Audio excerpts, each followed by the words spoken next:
আল্লাহ পাক বলেন তোমাদের রাত আর দিনের বেলায় নিদ্রা যাওয়া, এবং এটাই হচ্ছে তার অনুগ্রহ। রাত আর দিনের নিদ্রা যাওয়ার পরে আমার অনুগ্রহ অর্থাৎ রিজেক তালাশ করার জন্য শরীরের ভিতরে, মনের ভিতরে, হাত পায়ের মধ্যে কর্মের উদ্দীপনা আমি তোমাদের দিয়ে দেই। মহাবিজ্ঞানী আল্লাহ রাব্বুল আলামিনের এই বিশাল কুদরত এবং দয়া, যে মানুষকে তিনি ক্লান্তি দূর করার জন্য তিনি ঘুম দিয়েছেন, আলহামদুলিল্লাহ বলি। অনেক মানুষ আছে ঘুমাইতে পারে না, ঘুমাবার জন্য ফেনার গান খায়, ঘুমাবার জন্য ভ্যালিয়াম খায়, সিরাক্সিন খায়, রিল্যাক্সিন খায়, কত অ্যাক্সিন, অক্সিজেন, কত কিছু খায়, তারপরেও ঘুম আসে না। এই ঘুম যার আসে না, বিরাট নিয়ামত থেকে বঞ্চিত। ঘুম একটি নিয়ামত, আলহামদুলিল্লাহ বলি, বিশাল নিয়ামত ঘুম। আল্লাহ যে সমস্ত নিয়ামত আমাদের জন্ম থেকে শুরু করে এ পর্যন্ত বডির মধ্যে দিছেন, মৃত্যুর আগে আল্লাহ যেন একটিও কেড়ে না নেন, বলি আমিন। আল্লাহ রাব্বুল আলামিনের পরে বলেন وَجَعَلْنَا اللَّيْلَ لِبَاسًا وَجَعَلْنَا النَّهَارَ مَعَاشًا। আর রাতকে করেছি আচ্ছাদন, আবরণ, দিনকে রুজি কামাবার জন্য ব্যবস্থা করে দিয়েছি। দিনের বেলা রুজি কামাবেন, দিনের বেলায় ঘুমায় থাকবেন না। বহুত মানুষ আছে সকাল বেলায় ঘুম দিল, 12টা 1টা বাজে গেল। উর্দুতে ছোটবেলায় পড়েছিলাম জিসনে সোয়া উসনে খোয়া, যে ঘুমাইলো সব সর্বনাশ করলো। অসময় ঘুমানো, অসময় ঘুমানো সর্বনাশ হয়ে যাবে সব। এই জন্য আল্লাহ পাক বলেছেন দিনটারে বানাইছি রুজি কামাবার জন্য। রুজি কামাও, রুজি কামানো এটা হচ্ছে ইবাদত। রুজি কামানো কি? হালাল রুজি কামাবেন, ইবাদত। আপনি যে আপনার স্ত্রীকে একটা ব্লাউজ কিনে দেন, কাপড় চোপড়, প্রয়োজনীয় কসমেটিক্স কিনে দেন, আপনি যে বাজার ঘাট করেন, সব হালাল পয়সা যদি হয়, সাদকা দেওয়ার মতো সমান সওয়াব হবে। রুজি কামাইতে হবে, এটা আল্লাহ পাকের হুকুম, রুজি কামাও। ফাইদা কুদিয়াতিস সালাত ফান্তাশিরু ফিল আরদ ওয়াবতাগু মিন ফাদলিল্লাহ। সুবহানাল্লাহ বলে।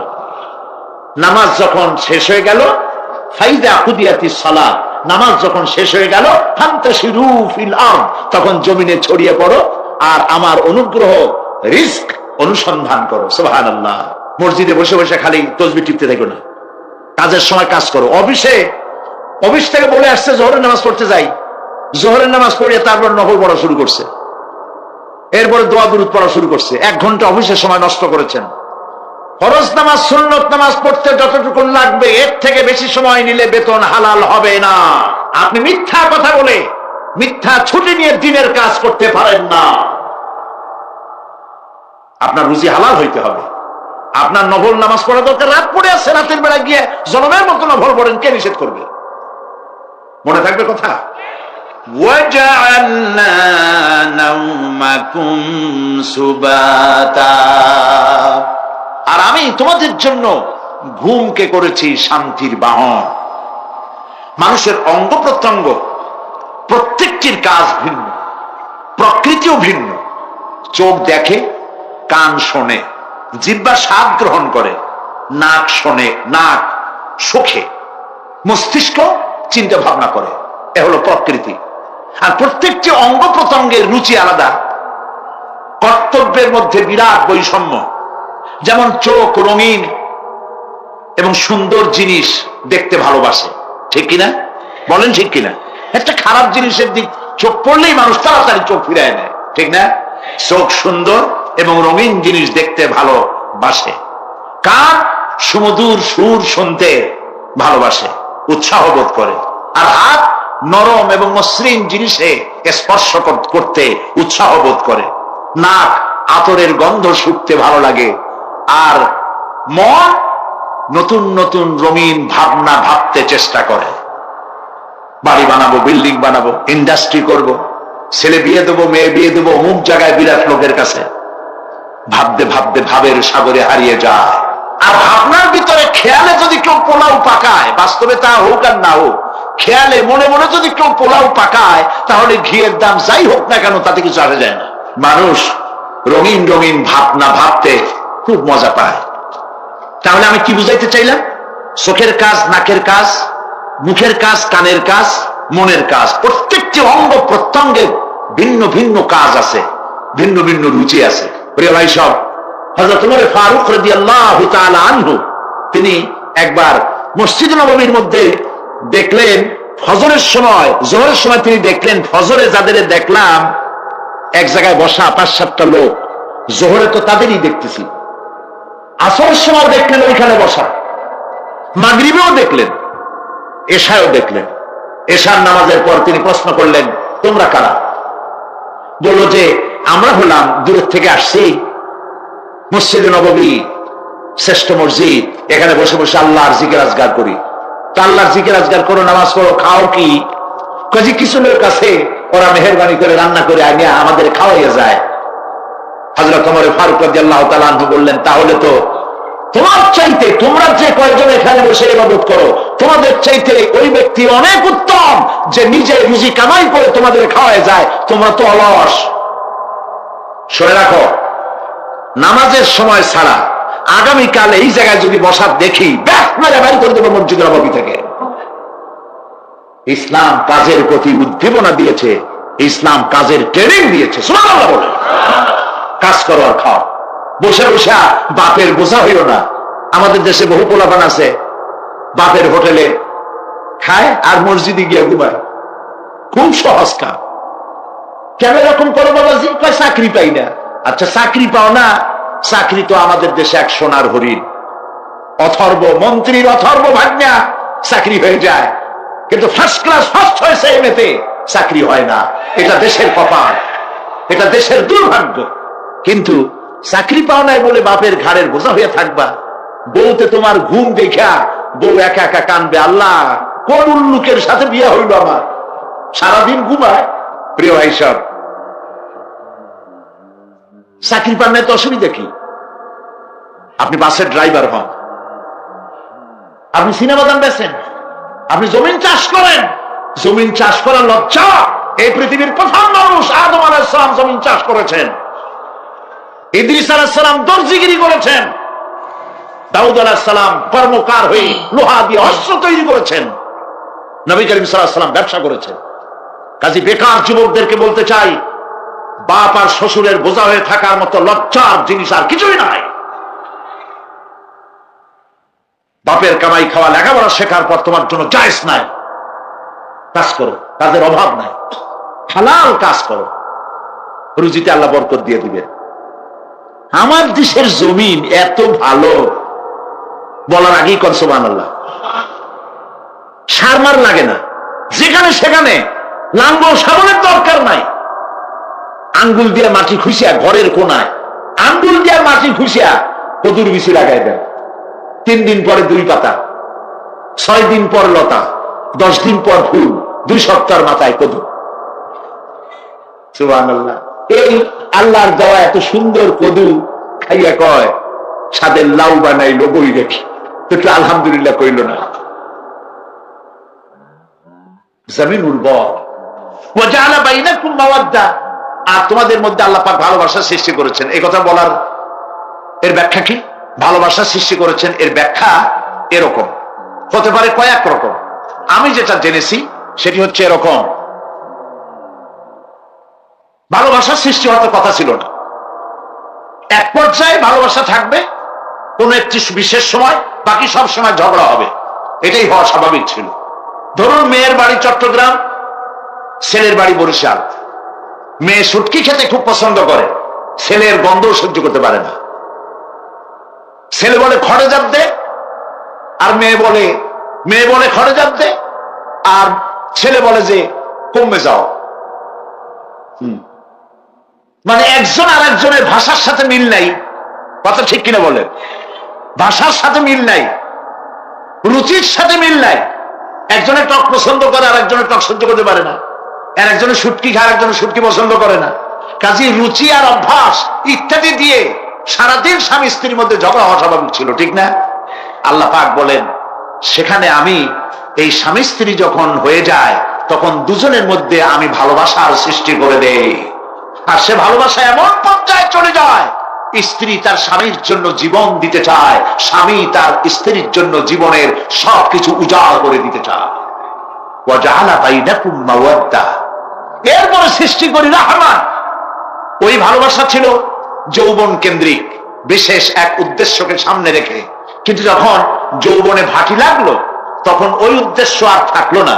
তখন আল্লাহ পাক বলেন, এই সময় তো দুজনের মধ্যে রাগারাগি, খেসাখেসি ইত্যাদি হয়, স্বাভাবিক ছিল, কিন্তু তা হইল না। আমি রহমত দিলাম, করুণা দিলাম। এখন বুড়ি বুড়ারে সারে বাসে না, আর বুড়াও বুড়িরই সারা বাসে না।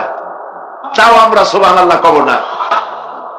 এইসব কথা শুনিয়া সুবহানাল্লাহ যদি বলানো লাগে কইয়া কইয়া, তাহলে তো বড় সমস্যার কথা।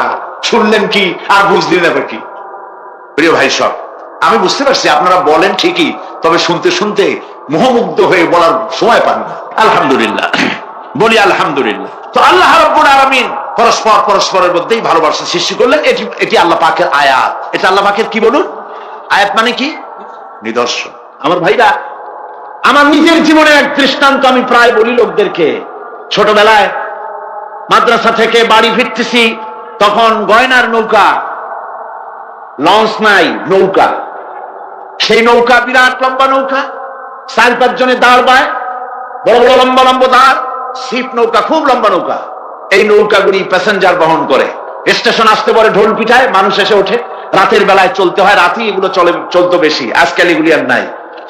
সেই নৌকার মাঝখানে থাকতো বাঁশ পোতা, 2 দিকে মানুষ শোবে, নৌকার 2 দিকে মাথা দিয়ে, 1 দিকে পা দিয়ে শোবে। ছাত্র জীবন শুয়ে আছে এরকম করে, কিন্তু পা লম্বা করা যায় না। পা লম্বা করলে আর একজনের বুকের উপরে গিয়ে ওঠে। এভাবে করে পা কতক্ষণ গোটো করে রাখা যায়? কিছুক্ষণ পর মনের মধ্যে চিন্তা জাগলো যে আল্লাহ, হাঁটুতে তো ব্যথা করতেছে, এই হাঁটুগুলি যদি নাট বল্টুর মতো মোড়ায় মোড়ায় খোলার সিস্টেম করে দিতে, তাহলে তো এখন কষ্ট হতো না। ঠ্যাংটারে মোড়াইয়া খুলিয়া তারপরে ব্যাগের মধ্যে ভরিয়া বালিশের কাজে হতো, ঠ্যাংও ব্যথা করতো না। ছাত্র হলে যত চিন্তা মাথার মধ্যে আসে, এইসব চিন্তা, কেবলের মধ্যে একটা মুড়ি পেঁয়াজ হলে ভালো হইতো, এইসব চিন্তা করতেছে। চিন্তা করে করে এক ফাঁকে ঘুম এসে গেল। সকালবেলায় নৌকা যখন ফিরেছে স্টেশনে, ঘুম ভেঙে গেল যাত্রীদের চিৎকারে। একজন বলছে আমার মানি ব্যাগ চুরি হয়েছে, আর একজন বললো আমার হ্যান্ড ব্যাগ গেছে, আর একজন বলছে আমার ব্রিফকেস গেছে, চোরে নিয়ে গেছে। ওরা তো যার যার হারানো জিনিস নিয়ে ব্যস্ত। আমি তখন তওবা করতেছি যে আল্লাহ, আমার বুদ্ধিমতো যে বুদ্ধি রাত্রে করলাম, এই বুদ্ধিমতো যদি মানুষের হাতে এবং কেনুতে থাকতো নাট বল্টুর মতো করে মুড়ি পেঁয়াজ দেওয়া, আর ওইগুলি যদি থাকতো ব্রিফকেসের মধ্যে, হ্যান্ডব্যাগের মধ্যে, তাহলে তো সকালবেলায় শুনতাম কেউ বলতো যে আল্লাহ আমার তো ঠ্যাং চুরি হয়ে গেছে, কেউ বলতো আমার তো হাত চুরি হয়ে গেছে। আল্লাহ আল্লাহ আল্লাহ আল্লাহ, আল্লাহু আকবার। আল্লাহ সুবহানাহু ওয়া তাআলা কি সুন্দর করে তৈরি করেছেন। এত হাল তারা মিন ফুতুর, আমার সৃষ্টি নৈপুণ্যতার ভেতরে কোনো ভুল দেখতে পাও? কোনো ভুল পাবে না। আমার সৃষ্টি নৈপুণ্যতার ভেতরে কোনো ভুল নাই। সুবহানাল্লাহি বিহামদিহি, সুবহানাল্লাহি বিহামদিহি। এত সুন্দর করে আল্লাহ সুবহানাহু ওয়া তাআলা মানুষ সৃষ্টি করলেন। খালাকাল ইনসান আল্লামাহুল বায়ান, তিনি মানুষকে কথা বলা শিখিয়েছেন। তিনি মানুষকে সৃষ্টি করেছেন এত সুন্দর করে, চামড়া দিয়ে, সুন্দর করে চোখ দিয়ে, চুল দিয়ে, মুখ দিয়ে, কি সুন্দর করে বানিয়েছেন। সুবহানাল্লাহ। দেখুন, পায়ের তালুর চামড়া একরকম, তলার চামড়া আর এক রকম, বুকের চামড়া একরকম, পিঠের চামড়া আর এক রকম, ঠিক কিনা কর? পায়ের উপরের যে চামড়া, ওই চামড়াটা যদি পায়ের তলায় হতো, 2 দিনও হাঁটা যেত না। প্রতি সপ্তাহে 3 বার করে হাফসুল করা লাগতো। কোন ঠিক কি? আল্লাহ সুবহানাহু ওয়া তাআলা যেখানে যেটা দরকার তাই দিয়েছেন। আর ওরা বলে কি, কয় যে আল্লাহ নাই, দেয়ার ইজ নো গড। ছাগল কোথাকার। গ্যাগারিন বলেছেন, ইউরি গ্যাগারিন প্রথম মহাশূন্যচারী, মহাশূন্য পরিভ্রমণ করে এসে বললেন যে মহাশূন্যের লক্ষ লক্ষ মাইল পরিভ্রমণ করে এলাম। মহাশূন্যে হিন্দুরা যাকে ভগবান বলে, খ্রিস্টান যাকে গড বলে, মুসলমানেরা যারা আল্লাহ বলে, এই লক্ষ লক্ষ মাইলের কোন জায়গায় অস্তিত্ব দেখলাম। কিসের আল্লাহ, কিসের গড? নাউযুবিল্লাহি মিন যালিক। কত বড় ছাগল! তুমি দেখ আল্লাহ রে, তুমি তো নিজের শরীরই নিজে দেখো না। আমরা কি আমাদের নিজের শরীরটা দেখি? আয়নার সাহায্য ছাড়া হাতটা কেমন, হিপটা কেমন, ব্যাগটা কেমন, পেছনের রুমটা দেখতে কেমন, আজ পর্যন্ত আয়নার সাহায্য ছাড়া দেখতে পারি নাই, নিজের শরীরটাই দেখতে পারি নাই, আর এই শরীরের স্রষ্টাকে দেখতে চাই।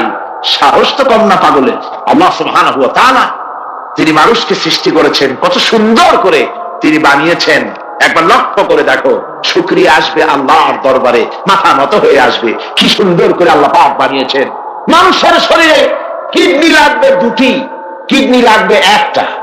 কিডনি কি? কিডনি হচ্ছে আপনার পেশাবকে ছেঁকে বের করে দেয়। একটা দারুণ জিনিস আপনার শরীরের জন্য। কিডনি যদি ইনঅ্যাক্টিভ হয়ে যায়, হাত পায়ে পানি এসে হাত পা ফুলে আপনি মৃত্যুর দিকে এগোতে থাকবেন। এই কিডনি, এই ছাকনি মাত্র একটা হলে চলে, কিন্তু আল্লাহ পাক ছাকনি এই কিডনি দিয়েছেন দুটো। কটা দিলেন? দুটো। একটা যদি কখনো ডিসঅর্ডার হয়ে যায়, আর একটা দিয়ে যেন আমার বান্দা কাজ চালায় নিতে পারে। সুবহানাল্লাহ বিহামদিহি, সুবহানাল্লাহ। চোখ তো একটা হলেও হয়, কিন্তু আল্লাহ চোখ দিলেন দুটো। কটা দিয়েছেন? দুটো চোখ দিয়েছেন, দুটো কান দিয়েছেন। আমি অবাক হয়ে গিয়েছি যখন আমার ছেলের চিকিৎসা চলতেছিল সিঙ্গাপুর মাউন্ট এলিজাবেথ হসপিটালে। 7টা অপারেশন হয়েছে। আমার ছেলে কারিবুল মত, একেবারে মৃত্যুর দুয়ারে চলে গিয়েছিল। 7টি অপারেশন, 40 ব্যাগ রক্ত লেগেছে। 2.5 ফিট তার ইন্টেস্টাইন কেটে ফেলেছে, 2.5 ফিট খাদ্যনালী কেটে ফেলে দিয়েছে। আমি ডাক্তারকে জিজ্ঞেস করলাম, সার্জনকে, 2.5 ফিট তার খাদ্যনালী তুমি কেটে ফেললে, তা আমার এই ছেলে খেয়ে হজম করবে কি করে? তার খাওয়া দাওয়ায় প্রবলেম হবে না? ডাক্তার আমাকে যা বলল, শোনামাত্র আমার চোখে পানি এসে গেল। ডাক্তার বলল, তুমি জানো না, আমি তো মাত্র 2.5 ফিট কেটেছি। তোমার স্রষ্টা, এই পৃথিবীর স্রষ্টা মানুষ যিনি সৃষ্টি করেছেন, প্রত্যেক মানুষের পেটের ভিতরে এই খাদ্যনালীকে রব্বুল আলামিন 22 ফিট লম্বা করেছেন। আমি তো মাত্র 2.5 ফিট কেটেছি। কোন প্রয়োজনে যদি কাটতে কাটতে আরো কাটা হয়, 10 ফিটে কাটা হয়, কষ্ট হবে না। সুবহানাল্লাহ বিহামদিহি। তার শ্বাস নেওয়ার জন্য, প্রশ্বাস নেওয়ার জন্য কি ব্যবস্থা আল্লাহ পাক করেছেন। হার্ট, মানুষের হার্ট বিট হচ্ছে, এটাকে হার্ট বিট যেটা হয়, সংকোচন সম্প্রসারণ। এই যে মানুষ, ডাক্তাররা বলে রুগী হার্ট অ্যাটাক করেছে, হার্ট অ্যাটাক করেছে। হার্ট অ্যাটাক করবে, অ্যাটাকটা কি? অ্যাটাকটা হচ্ছে সংকোচন সম্প্রসারণ, সংকোচন সম্প্রসারণ, এরকম হচ্ছে। ঠাট করে এটা অ্যাটাক করলো, আর যদি ছেড়ে না দেয়, এটাই অ্যাটাক করা, এটাই তার জীবনটা শেষ হয়ে যাওয়া। ডাক্তাররা বলেছেন যে মানুষের শরীরে সবকিছু চিন্তা করে, গবেষণা করে বহুত কিছু বুঝেছি, কিন্তু হার্টটা এরকম পাঞ্চিং কেন করে, এই জিনিস আজ পর্যন্ত আমাদের মাথায় ঢোকে নাই। সুবহানাল্লাহ।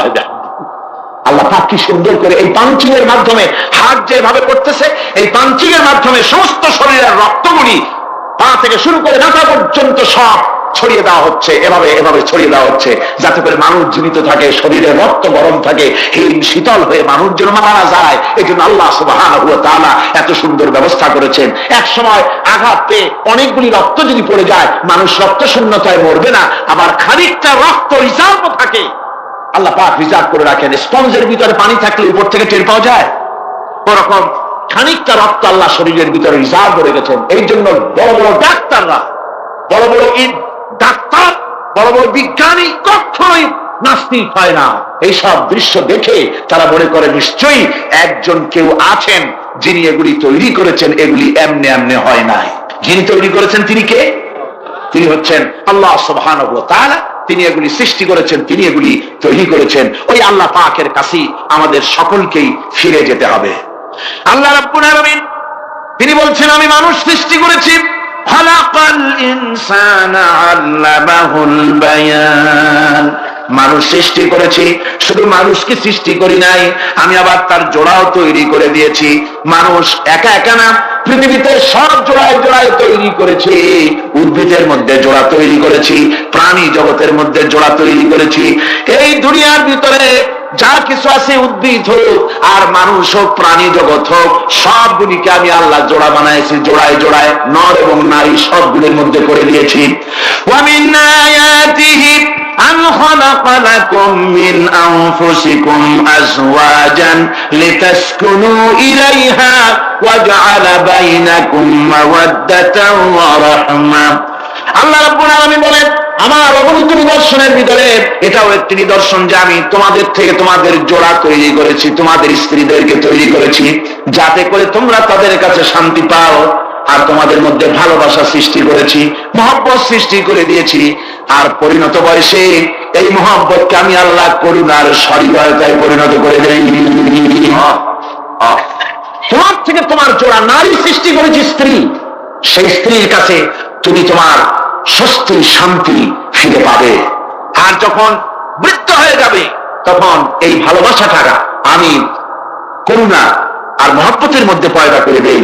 এর দ্বারা এই ভালোবাসা এবং মহব্বতের মাধ্যমে সন্তান সন্ততি পৃথিবীতে আসে, নাতি আসে, পৌত্র আসে, পৌত্রী আসে। এভাবে করে আত্মীয় স্বজন পরিবেষ্টিত অবস্থায় দুনিয়ায় মানব বংশ আমি এভাবে করে বৃদ্ধি করি।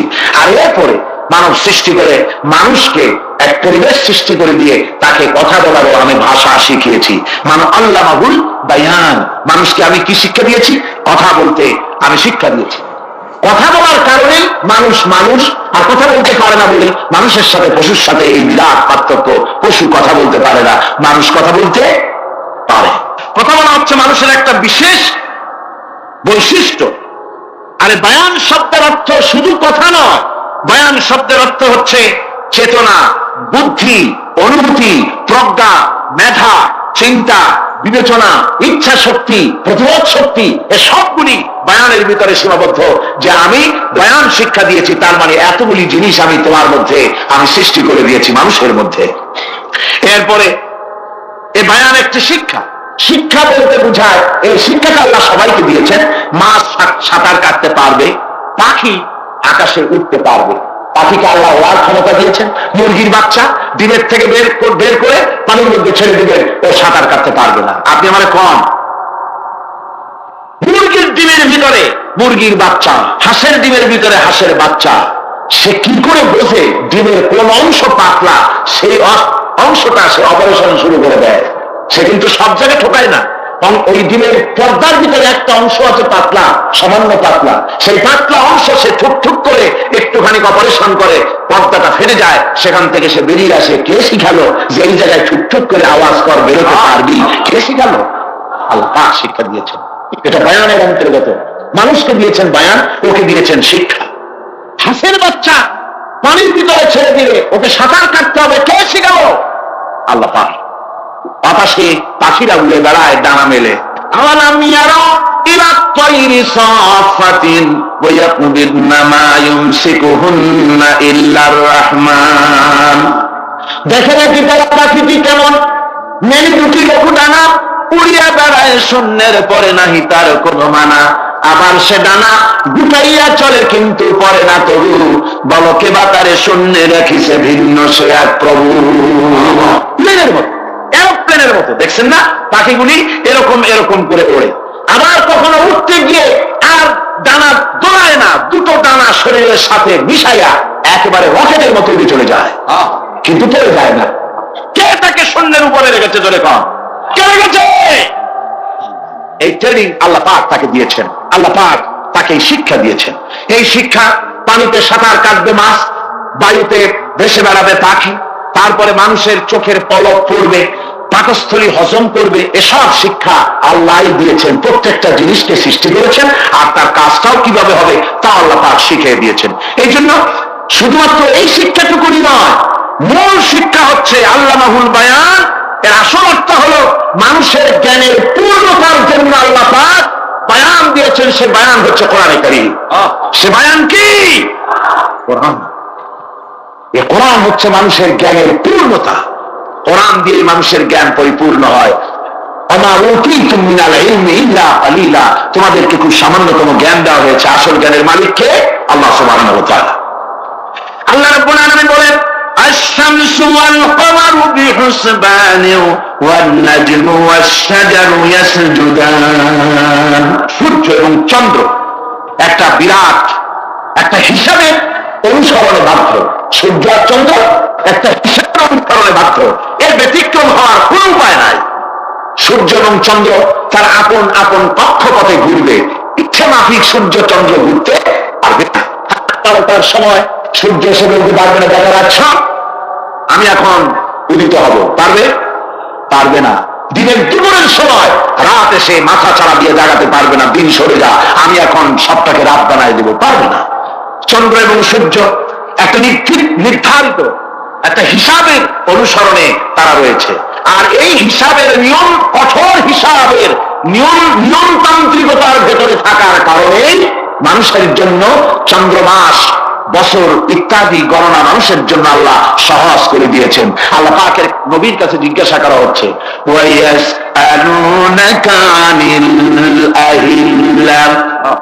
নবী আপনাকে প্রশ্ন করা হয় চাঁদ সম্পর্কে। কাফেররা প্রশ্ন করেছে চাঁদের ক্রমবর্ধমান ক্রমহ্রাস কেন, চাঁদ বাড়ে কেন, কমে কেন, আপনার জিজ্ঞাসা করা হয়, আপনি জবাবে বলুন বলুন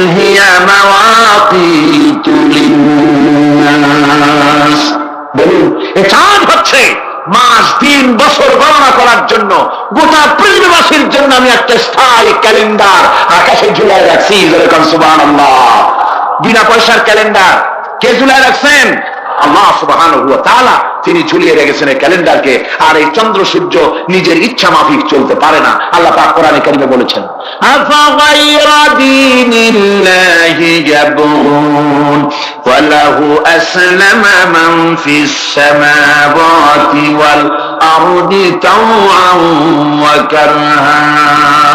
তোমরা কি আমার দেওয়া জীবন ব্যবস্থা ছেড়ে দিয়ে মানুষের তৈরি করা, অন্যের তৈরি করা মতবাদ গ্রহণ করতে চাও? ওয়ালাহু আসলামা মান ফিস সামাওয়াতি ওয়াল আরদ। অথচ আকাশে যা কিছু আছে, জমিনে যা কিছু আছে, সব আমার কি করছে? আমার হুকুম মেনে, আমার আনুগত্য করে তারা চলছে। আনুগত্যের সামনে মস্তক অবনত করে দিয়েছে।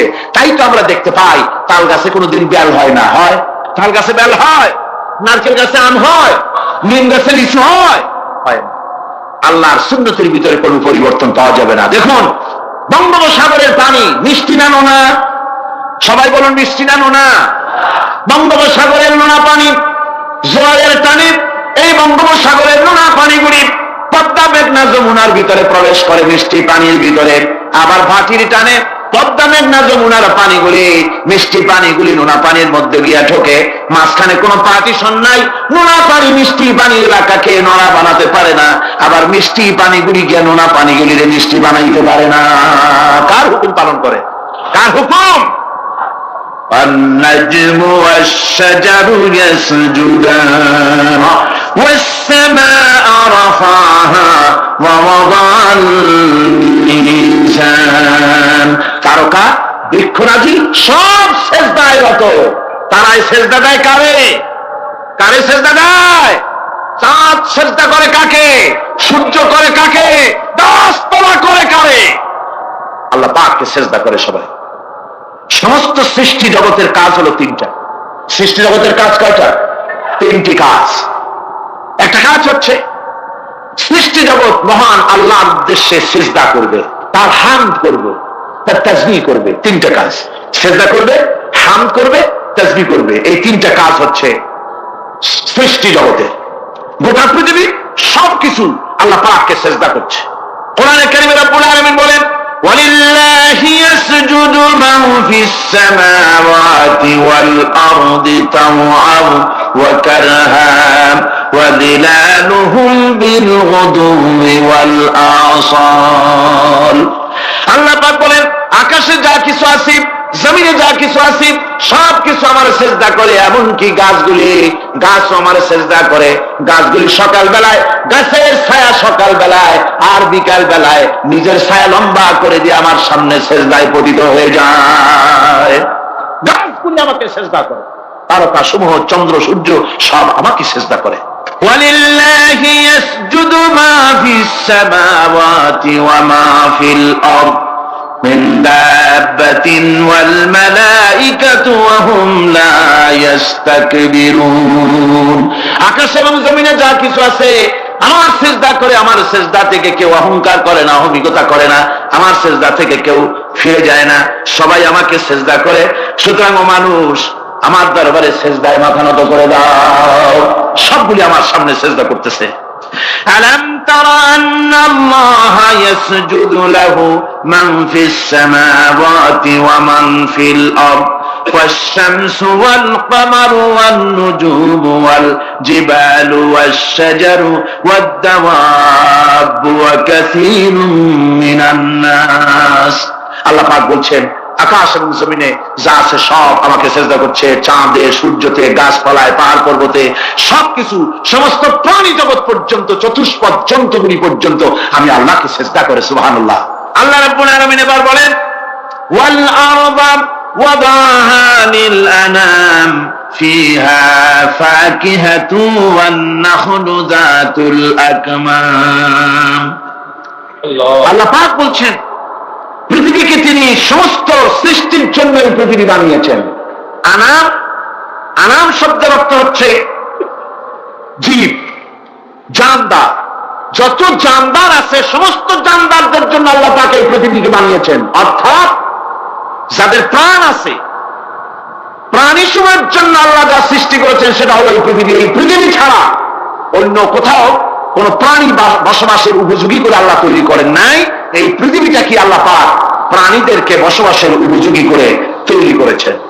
তারপরে বলছেন পৃথিবীতে তৈরি করলাম, এরপরে আমি তাদের সমস্ত খাবার দাবারের ব্যবস্থাও করেছি।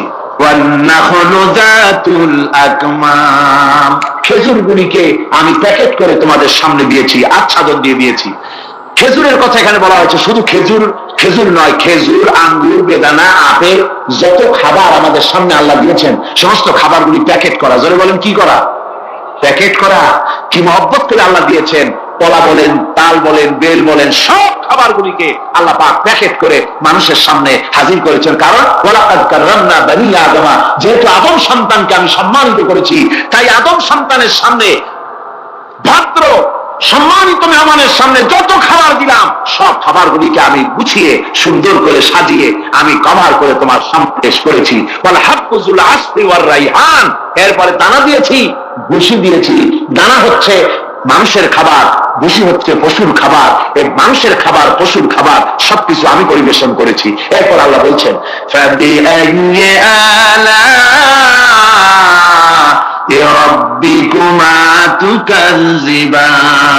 আল্লাহ পাক বলছেন কোন নিয়ামতকে তোমার প্রভুর কোন নিয়ামতকে অস্বীকার করতে পারো? আল্লাহর কোন নিয়ামতকে অস্বীকার করতে পারবে না। এভাবে হাজারো নিয়ামত দিয়ে আমি তোমাদেরকে সমৃদ্ধ করেছি। সূরা আর রহমান একেবারে শেষ পর্যন্ত আল্লাহর এই সমস্ত নিয়ামত দিয়ে ভরা, নিয়ামতের কথা দিয়ে, রহমতের কথা দিয়ে ভরা। যেরকম সুবহানাল্লাহ। এই কোরআন, যে কোরআন আল্লাহ আমাদের শিক্ষা দিলেন, এই কোরআন অনুযায়ী দয়া করে যে কোরআন দিলেন, যাতে অর্থনীতি আছে, সমাজনীতি আছে, রাজনীতি আছে, যাতে মানুষের পারিবারিক জীবন আছে, সবকিছু যে কোরআনে আছে। এই কোরআন দিয়ে রাসূলুল্লাহ একটা সমাজ তৈরি করেছিলেন যেখানে চুরি ছিল না, ডাকাতি ছিল না, জেনা ব্যভিচার ছিল না। ওরকম একটি সমাজ বাংলাদেশে প্রতিষ্ঠিত হোক, এটা কি আপনারা চান? কারা কারা চান? দেখতে চাই।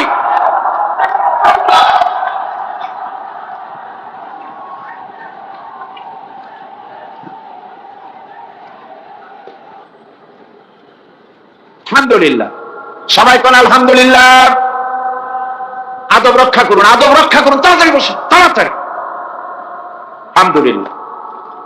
আমি বুঝছি ওই এক বুড়ি আছাড় খেয়ে পড়ে গেছিল, বললো যে পড়লাম যখন তুমি একটু পান খাইয়ে নি, মানে স্লোগানের সুযোগ যখন পাইলাম একটু দাঁড়ায় কোমরটা সোজা করে নি। মন্দ না, ভালোই করেছে। আল্লাহ পাক বলছে খলাকাল ইনসানা আল্লামাহুল বায়ান, আমি মানুষকে সৃষ্টি করেছি। দেখো তোমার নিজের দিকে তাকাও। ফালইয়ানজুরিল ইনসানু মিম্মা খুলিক, কিভাবে মানুষ তোমাকে সৃষ্টি করা হলো একবার তাকায় দেখো, তোমার শরীরের দিকে একটু তাকায় দেখো তো কেমনে আমি বানাইলাম, কিভাবে তৈরি করলাম। লক্ষ্য করো, এই যে মাথা, এই মাথাটার ভিতরে আছে মগজ, ব্রেন। বিজ্ঞানীরা বলেছেন এতে 1000 মিলিয়ন নার্ভ সেলস আছে এর মধ্যে। 1000 মিলিয়ন নার্ভ সেল। সেল হচ্ছে CELL, সেল। সেল মানে কোষ। এই 1000 অনুভূতি কোষ, 1000 মিলিয়ন অনুভূতি কোষ রয়েছে মাথার ভেতরে। মস্তিষ্কের এসব কোষগুলি, এসব সেলগুলি, তার মধ্যে আবার আছে নার্ভ ফাইবার, অর্থাৎ সূক্ষ্ম সূক্ষ্ম নাভ সুতা, সমগ্র শরীরের মধ্যে তা ছড়িয়ে দেওয়া আছে। এই সূক্ষ্ম সুতার মাধ্যমে ঘন্টায় 70 মাইল বেগে শরীরের প্রত্যেকটা অঙ্গ প্রত্যঙ্গের খবর মস্তিষ্কের মধ্যে চলে যায়। সুবহানাল্লাহ। আপনার পায়ে যদি কাটা ফোটে, শরীরে যদি ব্যথা লাগে, ঘন্টায় 70 মাইল বেগে সূক্ষ্ম সূক্ষ্ম যে তারগুলি আল্লাহ দিয়েছেন, ওই তারের মাধ্যমে আপনার মাথায় চলে যায়, মস্তিষ্কে গেলে পরে তড়িৎ গতিতে সিদ্ধান্ত হয় কাটা তুলতে হবে। অথবা একটা সাপ দেখেছেন, সাপ প্রথম চোখ দিয়ে দেখলেন, চোখ, এই চোখের ভিতরে আপনার 130 মিলিয়ন লাইট রিসেপ্টর আছে, অর্থাৎ বিভিন্ন দৃশ্যকে, ছবিকে ক্যাচ করার মতো 130 মিলিয়ন লাইট রিসেপ্টর গ্রহণযোগ্য মেশিন রয়েছে চোখের ভিতরে। চোখ দিয়ে সাপ দেখলেন, চোখের ভিতরে রয়েছে আবার অসংখ্য তার, এই অসংখ্য তার ব্রেনের সঙ্গে জুড়ে দেওয়া আছে। চোখ সাপ দেখলো, 70 মাইল বেগে প্রতি ঘন্টায় এই খবর তড়িৎ প্রবাহের মতো মস্তিষ্কের ভেতরে চলে গিয়েছে। মস্তিষ্ক সঙ্গে সঙ্গে ডিসিশন দিচ্ছে, দৌড় মারো, অথবা লাঠি হাতে নাও, অথবা যে কোনো একটা পজিশন তাকে সাথে সাথে সিদ্ধান্ত দিয়ে দিচ্ছে। জোরে বলেন সুবহানাল্লাহ। এই অনুভূতি শক্তি যদি আল্লাহ পাক না দিতেন মানুষের শরীরে, পায়ের মধ্যে পাথর ঢুকলে, কাটা তো কাটা, পাথর ঢুকলেও টের পাইতাম না।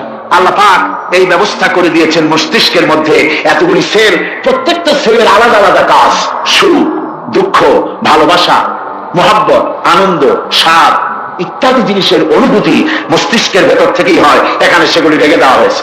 তারপরে রয়েছে এই মস্তিষ্কের ভেতরে মেমোরি, স্মৃতি, স্মৃতি শক্তি। দেখুন, টেপ রেকর্ডারে ওয়াজগুলি রেকর্ড হচ্ছে, তাফসীর রেকর্ড হচ্ছে। কিছুদিন পর এই রেকর্ডের উপরে আর একটা কথা যদি উঠান, তাহলে প্রথম কথা থাকবে, প্রথম গান বা ওয়াজ থাকবে, নষ্ট হয়ে যাবে।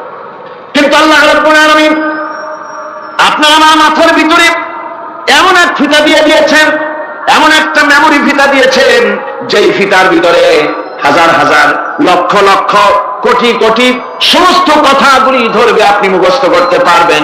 আগে যা মুখস্থ করেছেন, পরে মুখস্থ করলে পরে আগেরটা মুছে যাবে না। সুবহানাল্লাহ। কি সুন্দর করে মস্তিষ্কের ভেতরে এই মেমোরি শক্তিকে আল্লাহ পাক তৈরি করে দিয়েছেন। চিন্তা করলে মাথা নত হয়ে যাবে আল্লাহর দরবারে। আল্লাহ পাক বলছেন, এই জিনিস আমি তোমার মাথার মধ্যে রেখেছি। দেখুন, মানুষ কত কথা বলে, কত বই পড়ে, মানুষের মাথায় যত কথা আছে সব কথা যদি লিপিবদ্ধ হয়, ভলিউম হয়ে যাবে, যা একটা লাইব্রেরিতে ধরা সম্ভব নয়। অর্থাৎ আপনার মাথাটা হচ্ছে একটা বিশ্বকোষ, আপনার মাথাটা হচ্ছে একটা বিরাট বিশ্বজোড়া লাইব্রেরি। যেরকম সুবহানাল্লাহ। আপনার মাথায় যা আছে তা আপনার কোন বিল্ডিং এর মধ্যে ধরবে না, কোন গ্রামের কোন দেশের মধ্যে তা ধরবে না, এত জিনিস আপনার মাথার মধ্যে আছে, ঠিক কিনা? আল্লাহ পাক একটা চোখ আমাদের দিলেন। আল্লাহ রাব্বুল আলামিন বলেন, আলাম নাজআল লাহু আইনাইনি ওয়া লিসানান ওয়া শাফাতাইন ওয়া হাদাইনাহু নাজদাইন।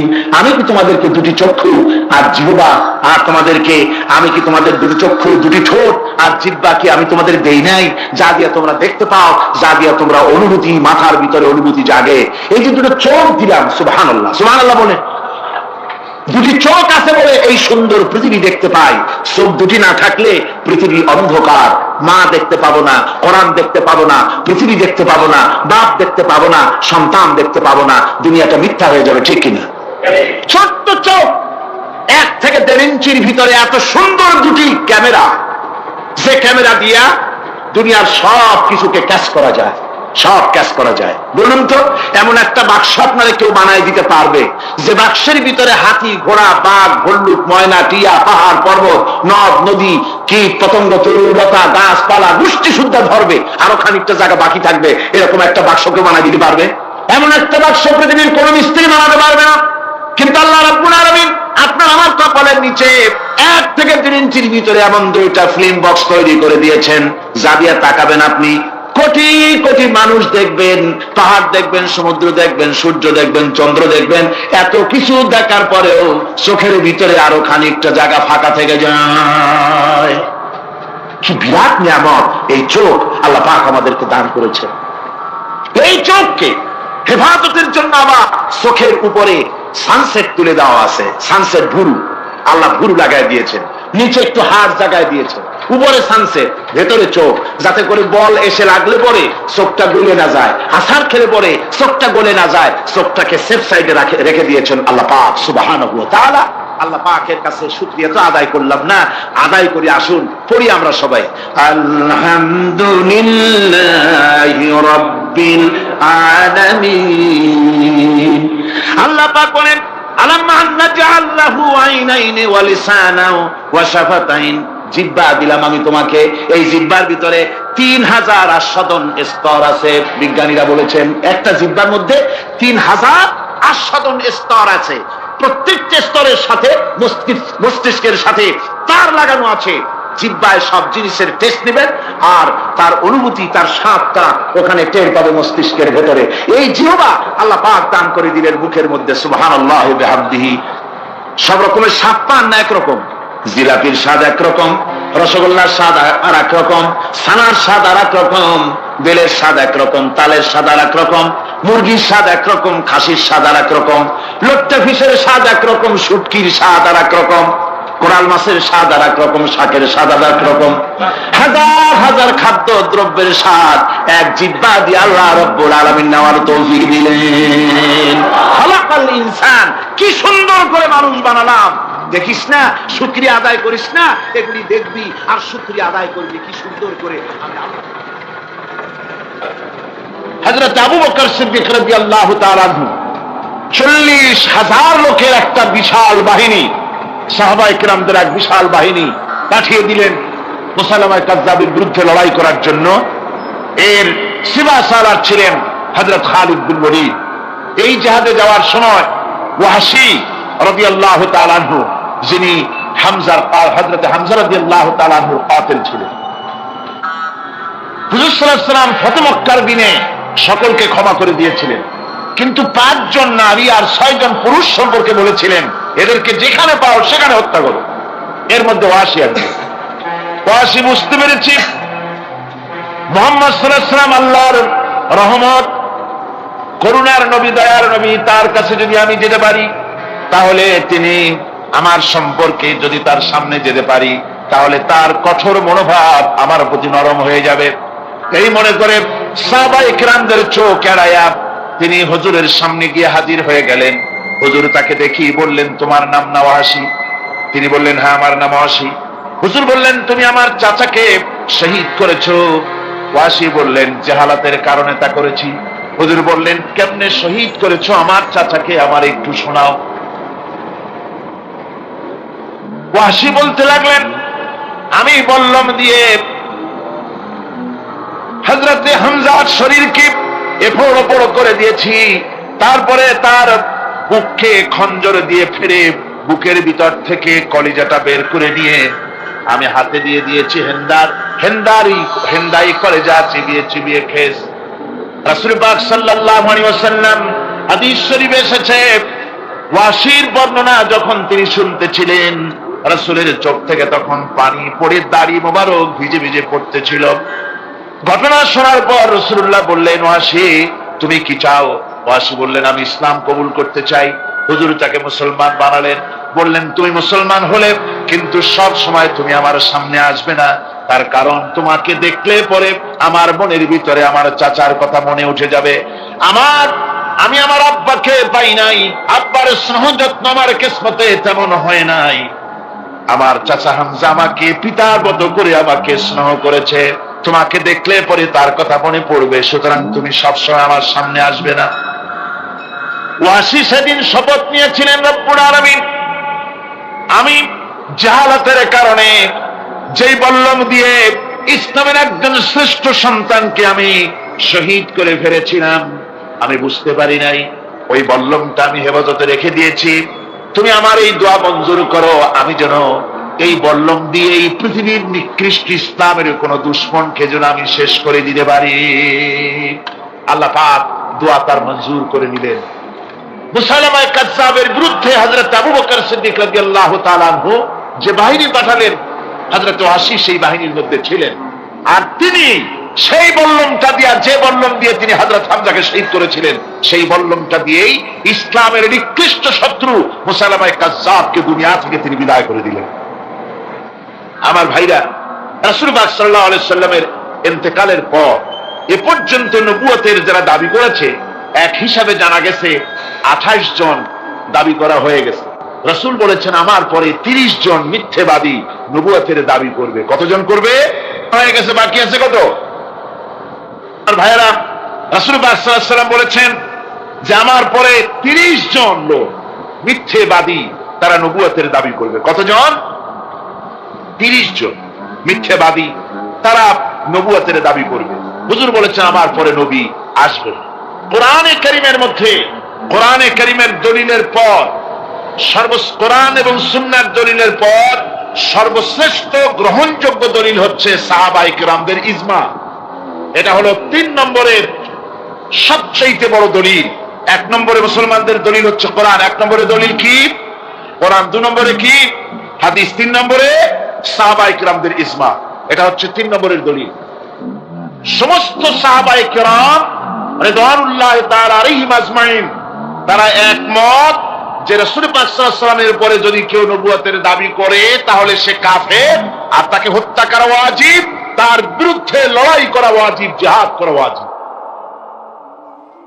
সে দাবি করলো, সে মনে করলো যে নবুয়ত হচ্ছে একটা ব্যবসা।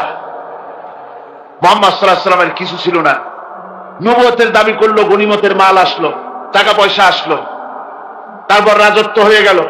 এগুলো তো কম কথা না। তা আমিও যদি নবুয়তের দাবি করি তাহলে এরকমের একটা ব্যবসা আমিও করতে পারবো। এই চিন্তা ভাবনা করে নবুয়তের দাবি করে বসলো।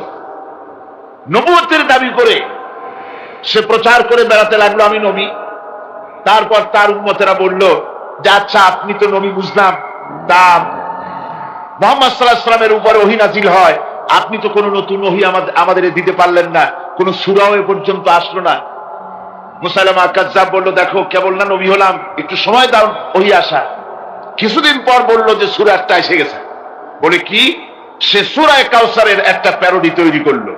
বলল আমার উপরে একটা নতুন সূরা আসছে, সূরাটি হচ্ছে ইন্না আতাইনাকাল আকাক ফাসাল্লি লিরাব্বিকা ওয়াজাক ইন্না শানিয়াকা হুয়াল আবলাক। এর অর্থ হচ্ছে আমি তোমাকে আকাক পক্ষী দান করেছি। আর আকাক পক্ষী বলা হয় হুতুম পেঁচাকে। ও যে কায়দার নবী, পাখিটাও পাইছে সেই কায়দারই। তারপরে ফাসাল্লি লিরাব্বিকা ওয়াজাক, সুতরাং তোমার প্রভুর উদ্দেশ্যে নামাজ পড়ো আর জোরে সোরে চিৎকার করো। মনে রেখো তোমার দুশমন হবে শ্বেত এবং কৃষ্ণ বর্ণে। এর না আছে কোনো গোড়া, না আছে এর মাথা, না আছে এর কোনো অর্থ, না আছে কিছু। এই জাতীয় সূরা দেখিয়া উম্মতেরা বলল কি যে আশ্চর্য কথা, মুহাম্মদ সাল্লাল্লাহু আলাইহি ওয়াসাল্লামের উপরে যে সূরা নাজিল হয়েছে তা পড়তে কত সুন্দর, কত ভাব গম্ভীর, আর কি একটা সূরা নাজিল হলো। তারা নিজেরা বলা কওয়া করলো। আর একবার ধরলো মুসাইলামাকে, তারা বলল মুহাম্মদ সাল্লাল্লাহু আলাইহি ওয়াসাল্লাম তাকে তার উম্মতেরা তাদের বাগানে নিয়ে যায়।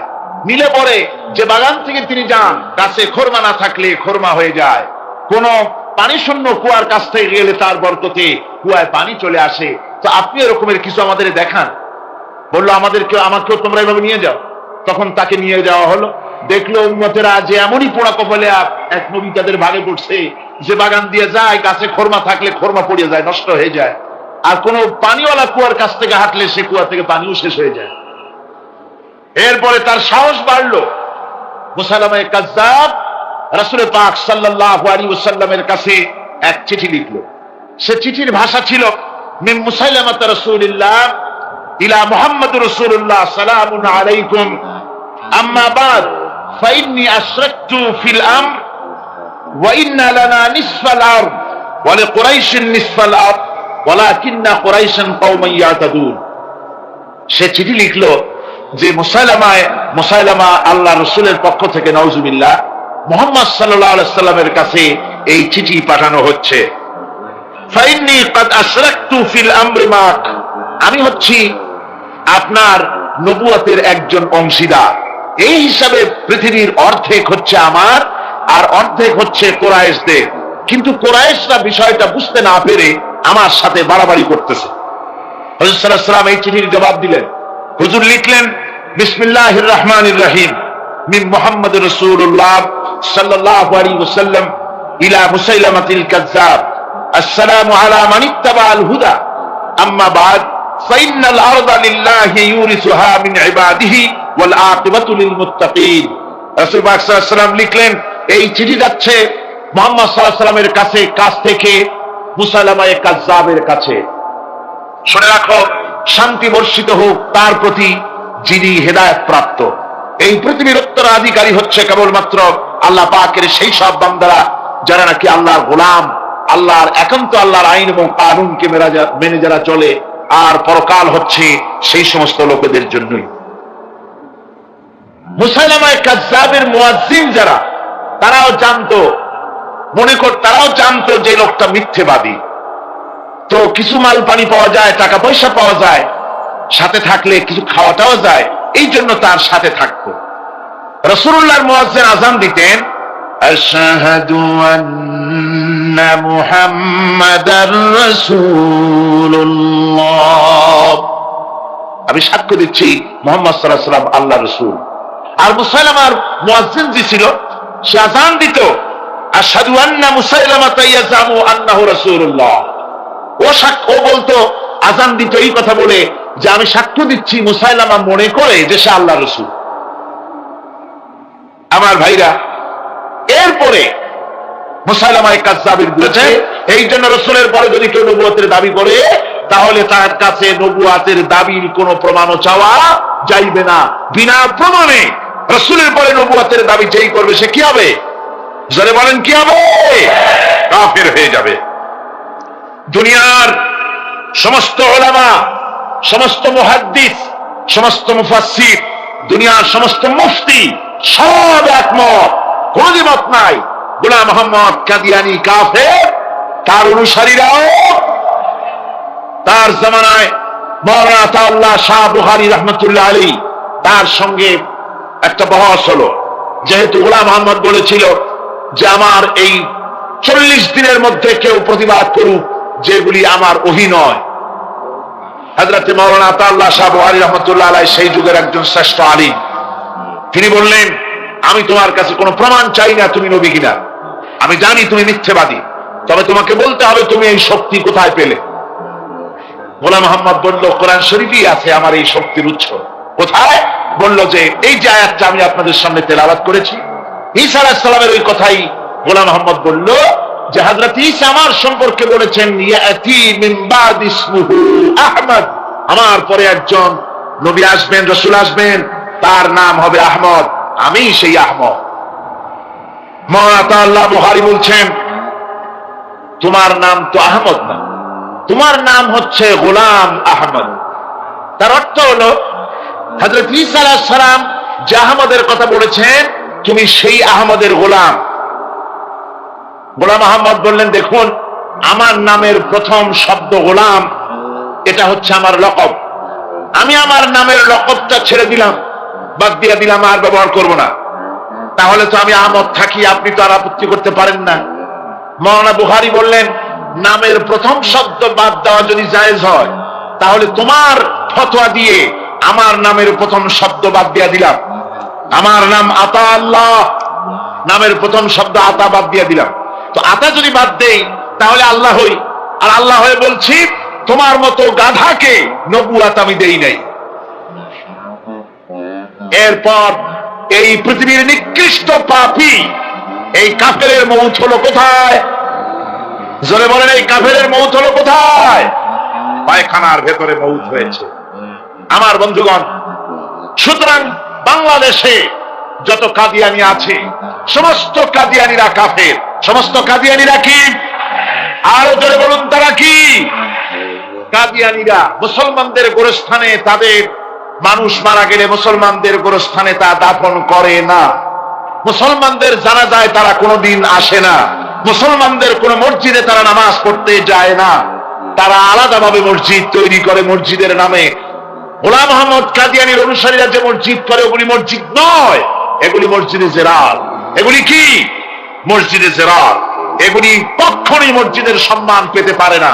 তারা কোরআনে কারীমের ব্যাখ্যা নিজেরা করেছে, নিজেরা তৈরি করেছে, যার সাথে আহলে সুন্নাতুল জামাতের হাদিসের কোনো মিল নাই, নিজেরাই করেছে। সুতরাং এই কাদিয়ানীদেরকে সৌদি আরবিয়া সহ মধ্যপ্রাচ্যের 18টি দেশ এবং পাকিস্তান সরকারও নন মুসলিম মাইনরিটি হিসাবে ঘোষণা করেছে। বাংলাদেশ সরকারের কাছে কাদিয়ানীদেরকে অমুসলিম ঘোষণার জন্য দাবি জানানো হচ্ছে দীর্ঘদিন থেকে, কিন্তু যে সরকারি আসে কর্ণপাত করে না, কাদিয়ানীদের সাথে তাল মিলিয়ে চলতে চেষ্টা করে। আর এই তাল মিলিয়ে চল, আল্লাহ পাক বলছেন স্মরণ করো সেই সময়ের কথা যখন ঈসা আলাইহিস সালাম, মারিয়াম পুত্র ঈসা, তিনি বলেছিলেন, হে বনি ইসরাইল, ইন্নী রাসূলুল্লাহি ইলাইকুম মুসাদ্দিকান লিমা বাইনা ইয়াদাইয়া মিনাত তাওরাহ, আমি আল্লাহর পক্ষ থেকে তোমাদের জন্য রাসূল হয়ে প্রেরিত হয়েছি এবং আমার পূর্বে নাজিলকৃত তাওরাতের সত্যতা বিধানকারী হিসেবে আমি নাজিল হয়েছি। ওয়া মুবাশশিরাম বিরাসূলিন ইয়াতি মিন বাদি ইসমুহু আহমদ, আর আমি সুসংবাদদাতা সেই রাসূলের যিনি আমার পরে আসবেন, যার নাম হবে আহমদ। ফালাম্মা জাআহুম বিল বাইয়িনাতি ক্বালু হাযা সিহরুম মুবিন, আর প্রকৃতপক্ষে যখন তিনি স্পষ্ট দলিল নিয়ে, প্রমাণাদি নিয়ে যখন তাদের সামনে এলো, তারা বলল এটা তো সুস্পষ্ট প্রতারণা বা সুস্পষ্ট এক প্রতারক। এ হচ্ছে আয়াতে কারিমার শাব্দিক তর্জমা। অর্থাৎ ঈসা আলাইহিস সালাম একথা বলতে চাইলেন। আল্লাহ পাক বলছেন, মারিয়াম পুত্র ঈসা বলেছেন যে আমি কোন নতুন রাসূল নই, ইন্নী রাসূলুল্লাহি ইলাইকুম, আমি তোমাদের কাছে রাসূল হিসেবে প্রেরিত হয়েছি। এ কথার দ্বারা তিনি বুঝাতে চান যে আমি কোন নতুন অথবা কোন অভিনব নবী নহি। এই নবুয়তের সিলসিলা আগের থেকে চালু হয়েছে, তার এক ধারাক্রম, তার এই ক্রমধারায় আমিও একজন নবী হিসেবে পৃথিবীতে এসেছি। আর আমি তাওরাতের প্রত্যাখ্যানকারী নই, আমি তাওরাতের সত্যতা ঘোষণাকারী হিসেবে পৃথিবীতে এসেছি। পয়গম্বরদের নিয়ম হচ্ছে চিরকাল তারা আগের পয়গম্বরের দাওয়াতের স্বীকৃতি দিয়েছেন, দাওয়াতকে তারা অস্বীকার করেন নাই। আগের পয়গম্বরের দাওয়াতকে তারা স্বীকৃতি দিয়েছেন, বলেছেন। আর দ্বিতীয় অর্থ হচ্ছে যে আমার সম্পর্কে যে আগামনী বাণী শোনানো হয়েছে, সেই তারই বাস্তব রূপ নিয়ে আমি পৃথিবীতে এসেছি, আমার সাথে বিরোধিতা করার কোন যুক্তি নাই। কিন্তু বনী ইসরাইলেরা হযরত ঈসা আলাইহিস সালামের দাওয়াত গ্রহণ না করে তার উল্টোটাই করলো। তারা কি করলো? তারা হযরত ঈসা আলাইহিস সালামকে আল্লাহর পুত্র বানিয়ে ছাড়লো। হযরত ঈসা বললেন আমি হচ্ছে আল্লাহর রাসূল, আর তারা বানালো আল্লাহর ছেলে। নাউযুবিল্লাহি মিন যালিক।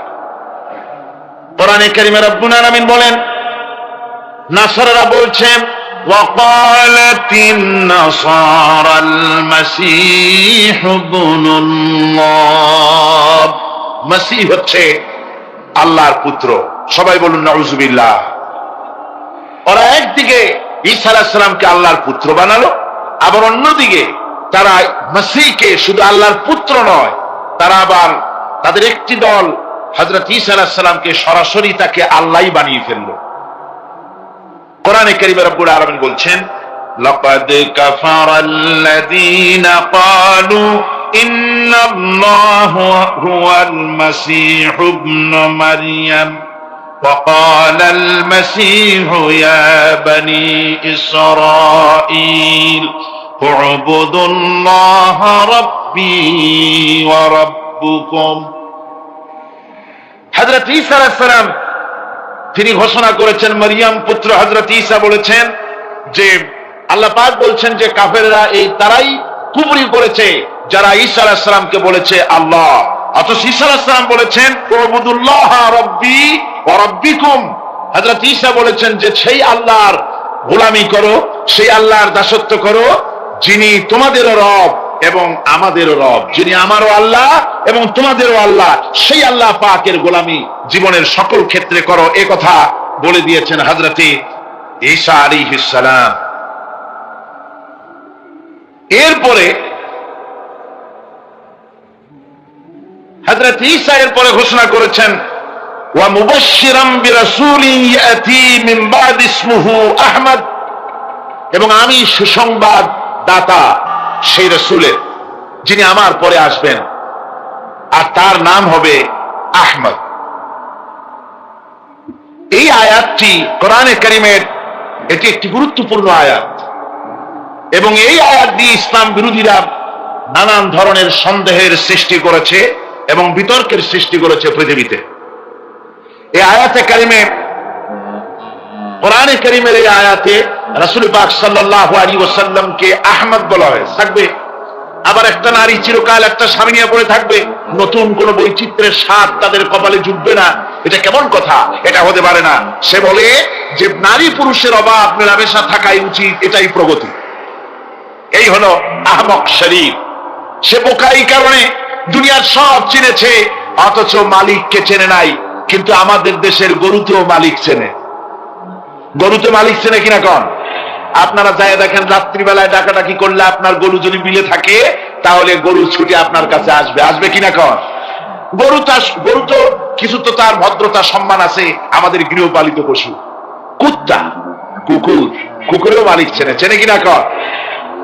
যদি বিশ্বাস না হয়, আপনার বাড়িতে যদি কুকুর থাকে, আপনার বাড়িতে রাত 12টার সময় যদি অন্য কোনো লোক ঢোকে, তাহলে কি করেন? কুকুরে খুব আদর করবে না? কুকুর তারে তাড়াইয়া কর্ণফুলি পার করে দিয়ে আসবে। আর যদি আপনি যান গভীর রাত্রে, গলায় কাশি দেবেন, কথাও বলবেন না, কাশিটা শুনে কুত্তা এসে আপনার পায়ে তার লেজুর দিয়ে নেজ দিয়ে নাড়ানাড়ি করবে, মুখটা পায়ের উপরে লাগাবে, ঠিক কিনা কর? গরুতে মালিক চিনল, কুত্তায় মালিক চিনল। এই আহমদ এমনই নিকৃষ্ট, কুত্তা গরুর চাইতে নিকৃষ্ট। আল্লাহ রাব্বুল আলামিনকে চেনে নাই।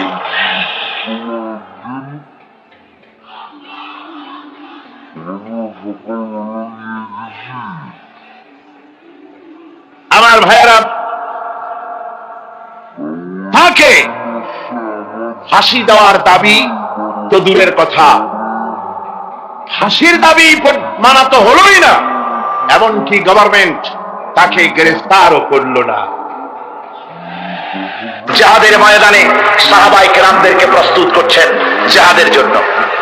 সাহাবীরা তৈরি হয়েছেন, লড়াই হবে মুতার প্রান্তরে। 3000 সাহাবীকে রাসূল রিক্রুট করলেন। 1 লক্ষ রোমান সৈন্য, তদানীন্তন পৃথিবীর সুপার পাওয়ার, সজ্জিত অস্ত্র সজ্জিত বাহিনী চলে এসেছে তারা মুতার প্রান্তরে। রাসূল 3000 তৈরি করলো। ওদিকে 1 লাখ, আর এদিকে কয় হাজার। হুজুর নিজে এই জিহাদে যাননি। রাসূলে পাক বললেন, এই জিহাদের ময়দানে সেনাপতির দায়িত্ব পালন করবে আমার পালক পুত্র যায়েদ। কোথায় তুমি? যায়েদ দাঁড়িয়ে গেলেন। 2 নম্বরে এই জিহাদের সেনাপতির দায়িত্ব পালন করবে আমার চাচাতো ভাই জাফর বিন আবি তালেব। কোথায়? দাঁড়িয়ে গেলেন তিনি। 3 নম্বরে দায়িত্ব পালন করবে আমার সাহাবী আব্দুল্লাহ বিন রাওয়াহা। কোথায় তুমি? তিনিও দাঁড়িয়ে গেলেন। রাসূল তাদেরকে বললেন যে তোমরা চলে যাও, তোমাদের ঘরে গিয়ে বিবি বাল বাচ্চা মা বাপের কাছ থেকে সালাম করে আসো। আমার বন্ধুগণ, জিহাদের ময়দানে সেনাপতি কয়জন লাগে? হুজুর বললেন কয়জনের কথা? 3 জনের কথা। তার মানে হলো কারো বুঝতে কোনো কষ্ট হইল না। এই জিহাদের ময়দানে 3 জনের নাম যে নবীজি ঘোষণা করেছেন, এর ভিতর থেকে একজনও ফিরে আসবে না। বোঝা হয়ে গিয়েছে। হযরতে যায়েদ বলেন, ইয়া রাসূলুল্লাহ, আমার আব্বাজান, আমি আপনার পালক পুত্র, আপনি অর্ডার করেছেন, আমার মা হযরত আয়েশা ঘরে বসে শুনেছেন, আমার তো আর যাওয়ার দরকার নাই, কারো কাছে বলারও দরকার নাই। হযরতে জাফর বিন আবি তালেব চলে গেলেন নিজের বাড়িতে। যে ডাক দিয়ে বলে, বিবি রে, আল্লাহ রাসূল আমাকে জিহাদের ময়দানে সেনাপতির দায়িত্ব দিয়েছেন, আমি তোমাকে বলতে এসেছি, সালাম করতে এলাম। তোমার সঙ্গে একসঙ্গে দীর্ঘদিন আমি ছিলাম, কোন হক তোমার আদায় করতে হয়তো পারি নাই, হয়তো জুলুম করেছি, অথবা আমার দ্বারা তোমার অধিকার নষ্ট হয়েছে, কিছু যদি কোনো ভুল ত্রুটি হয়ে থাকে আল্লাহর হস্তে আমারে মাফ করে দিও। বিবি বলে, প্রাণের স্বামী রাসূলুল্লাহ আপনাকে জিহাদের ময়দানের জন্য নির্বাচিত করেছেন, আমি আপনাকে ফিরে থাকতে বলতে পারবো না, সুতরাং আমি আল্লাহর দরবারে দোয়া করি। স্ত্রী হাত তুলে বলেন, রব্বুল আলামিন আমার প্রাণের স্বামী জাফরকে জিহাদের ময়দান থেকে গাজী বানায়া আমার ঘরের ভিতরে তুমি তাকে দয়া করে ফিরাইয়া দিও। হযরতে জাফর তরবারির উল্টা পিঠ দিয়া স্ত্রীর হাতের উপরে মৃদু আঘাত করলেন আর বললেন, বিবিরে উল্টা দোয়া করো না, উল্টা দোয়া তোমার আল্লাহর দরবারে কবুল হবে না। যেহেতু নবীজি আমার নাম 2 নম্বরে ঘোষণা করেছেন, আমার আগেও একজন আছে, পরেও আর একজন আছে। ও বিবি, নির্ঘাত ওই মুতার প্রান্তরে আমি শহীদ হয়ে যাব, জনমের মতো দেখা করতে আসলাম, এই জীবনে তোমার সাথে আমার আর দেখা হবে না। আমার বন্ধুগণ, হযরতে জাফরের স্ত্রী কাঁদতেছেন, বিবি বাচ্চাগুলা কান্দে। হযরতে জাফর বলেন, বিবি রে এই বাচ্চাগুলি রেখে গেলাম, যে রাস্তায় আমি জীবন দিতে যাচ্ছি এই রাস্তায় আমার ছেলেগুলোকে তুমি তৈরি করবে। সালাম করে তিনি চললেন। বিবি কাটা কবুতরের মতো জমিনে ছটফট করতেছে, কাঁদতেছি, আর পিছনে পিছনে ছোট্ট ছোট্ট ছেলে মেয়েগুলি আব্বা আব্বা বলে চিৎকার মেরে দৌড়াতেছি। হযরতে জাফর একবারও পিছনের দিকে তাকায় দেখলেন না কারা কান্দে। হযরতে আব্দুল্লাহ বিন রাওয়াহা তিনি চলে গেলেন বাড়িতে। হযরতে আব্দুল্লাহ বিন রাওয়াহা বাড়িতে গিয়ে সেই রাত্র ছিল তার বাসর সজ্জা, ফুল সজ্জার রাত ছিল, নতুন বিবাহ করেছেন। বাড়িতে গিয়া শোনেন বিবি কোরআনে কারীম তেলাওয়াত করতেছেন। হযরতে আব্দুল্লাহ বলেন রুমের বাইরে দাঁড়িয়ে, বিবি রে আমি তোমার স্বামী আব্দুল্লাহ এসেছি, আমার সালাম নাও, কোরআন পড়া একটু বন্ধ করো। রাসূলুল্লাহ আমাকে জিহাদের সেনাপতি বানিয়েছেন, আমি জিহাদে যেতেছি, নতুন বিবাহ হলো, কোনো হক তোমার আদায় করতে পারি নাই, তুমি আমাকে মাফ করে দিও, আল্লাহর হস্তে আমার উপর কোনো দাবি রেখো না। বিবি বলে, প্রাণের স্বামী কোনদিন আপনাকে দেখি নাই, কোন রকম একটু দেখেছি, আর আমি মদিনার এক সুন্দরী মেয়ে, আপনি আমাকে ভালো করে দেখলেন না। আমার প্রাণের স্বামী একবার আপনি ঘরে আসেন। স্বামী বলে, ওগো স্ত্রী ঘরের ভিতরে আমি যাব না, ঘরের ভিতরে গেলে বলে তোমাকে দেখলে আমার মনের ভিতরে প্রেম ডাকবে, তোমার প্রতি আমার ভালোবাসা জন্মাবে, আমি ঘরের ভিতরে ঢুকতে চাই না। স্ত্রী বলে, প্রাণের স্বামী ঘরের ভিতরে যদি আসেন আল্লাহর কসম আমি কোনো প্রেম নিবেদন করব না, আমি শুধু প্রাণ ভরে আপনার চেহারাটা একটা বার আমি শুধু দেখে রাখতে চাই, যাতে করে কিয়ামতের দিন লক্ষ কোটি কোটি মানুষের ভেতরে আপনাকে আমি স্বামী বলে যেন চিনে নিতে পারি। হযরত আব্দুল্লাহ বলেন, ওগো স্ত্রী যদি এই ইরাদা তোমার হয় আর যদি তুমি ধৈর্য ধারণ করে থাকতে পারো, তাহলে কিয়ামতের দিন আল্লাহ রাব্বুল আলামিন আমি যার জন্য জান দিতে যেতেছি ওই মাবুদ মেহেরবান জান্নাতের ভেতরে তোমাকে আমাকে স্বামী স্ত্রী হিসাবে পরিচয় করাইয়া দিবেন। 3000 সৈন্য নিয়ে সাহাবায়ে কেরাম আর এই সেনাপতি সব চললেন। মুতার প্রান্তরে লড়াই হলো। এই লড়াইয়ের ময়দানে হযরতে যায়েদ অনেকগুলি কাফির সৈন্যকে জাহান্নামে পাঠিয়ে দিয়ে তিনি নিজেও শহীদ হয়ে গেলেন। এবার জাফর হাতে তরবারি আর এক হাতে ঝান্ডা নিয়ে এগোচ্ছেন সামনের দিকে। কাফেরেরা হযরত জাফরকে ঘিরে ফেলে দিল। আমার বন্ধুগণ, কাফেরেরা ঘিরে ধরে তরবারি আঘাত করলো জাফরের ডান হাতে, ডান হাত কেটে ঝুলে পড়লো। হযরতে জাফর এবার বাম হাতে তরবারি উঁচু করে ধরেছেন, এবার বাম হাতে কোপ দিল ওরা। এই কাটা 2টা হাত দিয়ে বুকের সাথে হযরতে জাফর ইসলামের পতাকাটাকে জড়ায় ধরলেন। পাশের সাহাবীকে ডেকে বলেন, ও রাসূলুল্লাহর সাহাবী শোনো, আল্লাহর নবীকে আমার সালাম বলে দিও আর শোনায়া দিও, জীবনের শেষ মুহূর্ত পর্যন্ত ইসলামের পতাকা উঁচু করে রেখেছিলাম, মাটিতে পড়তে দেই নাই। আমার মনে হয় আমি এখন শহীদ হয়ে যাব, যেহেতু আমি এখন আমার নাকের ভিতরে আল্লাহর জান্নাতের সুঘ্রাণ পেতেছি। হযরতে জাফর শহীদ হয়ে গেলেন। হযরতে আব্দুল্লাহ বিন রাওয়াহা, হযরতে আবু উবাইদা দুজনে মিলে ছুটলেন ঝান্ডা ধরার জন্য। ওনারা বলেন, এগিয়ে গিয়ে দেখি সামনের পরে দূরে পতাকা উঠতেছে। ভাবলাম আমরা যাওয়ার আগে ইসলামের পতাকা কে ধারণ করলো।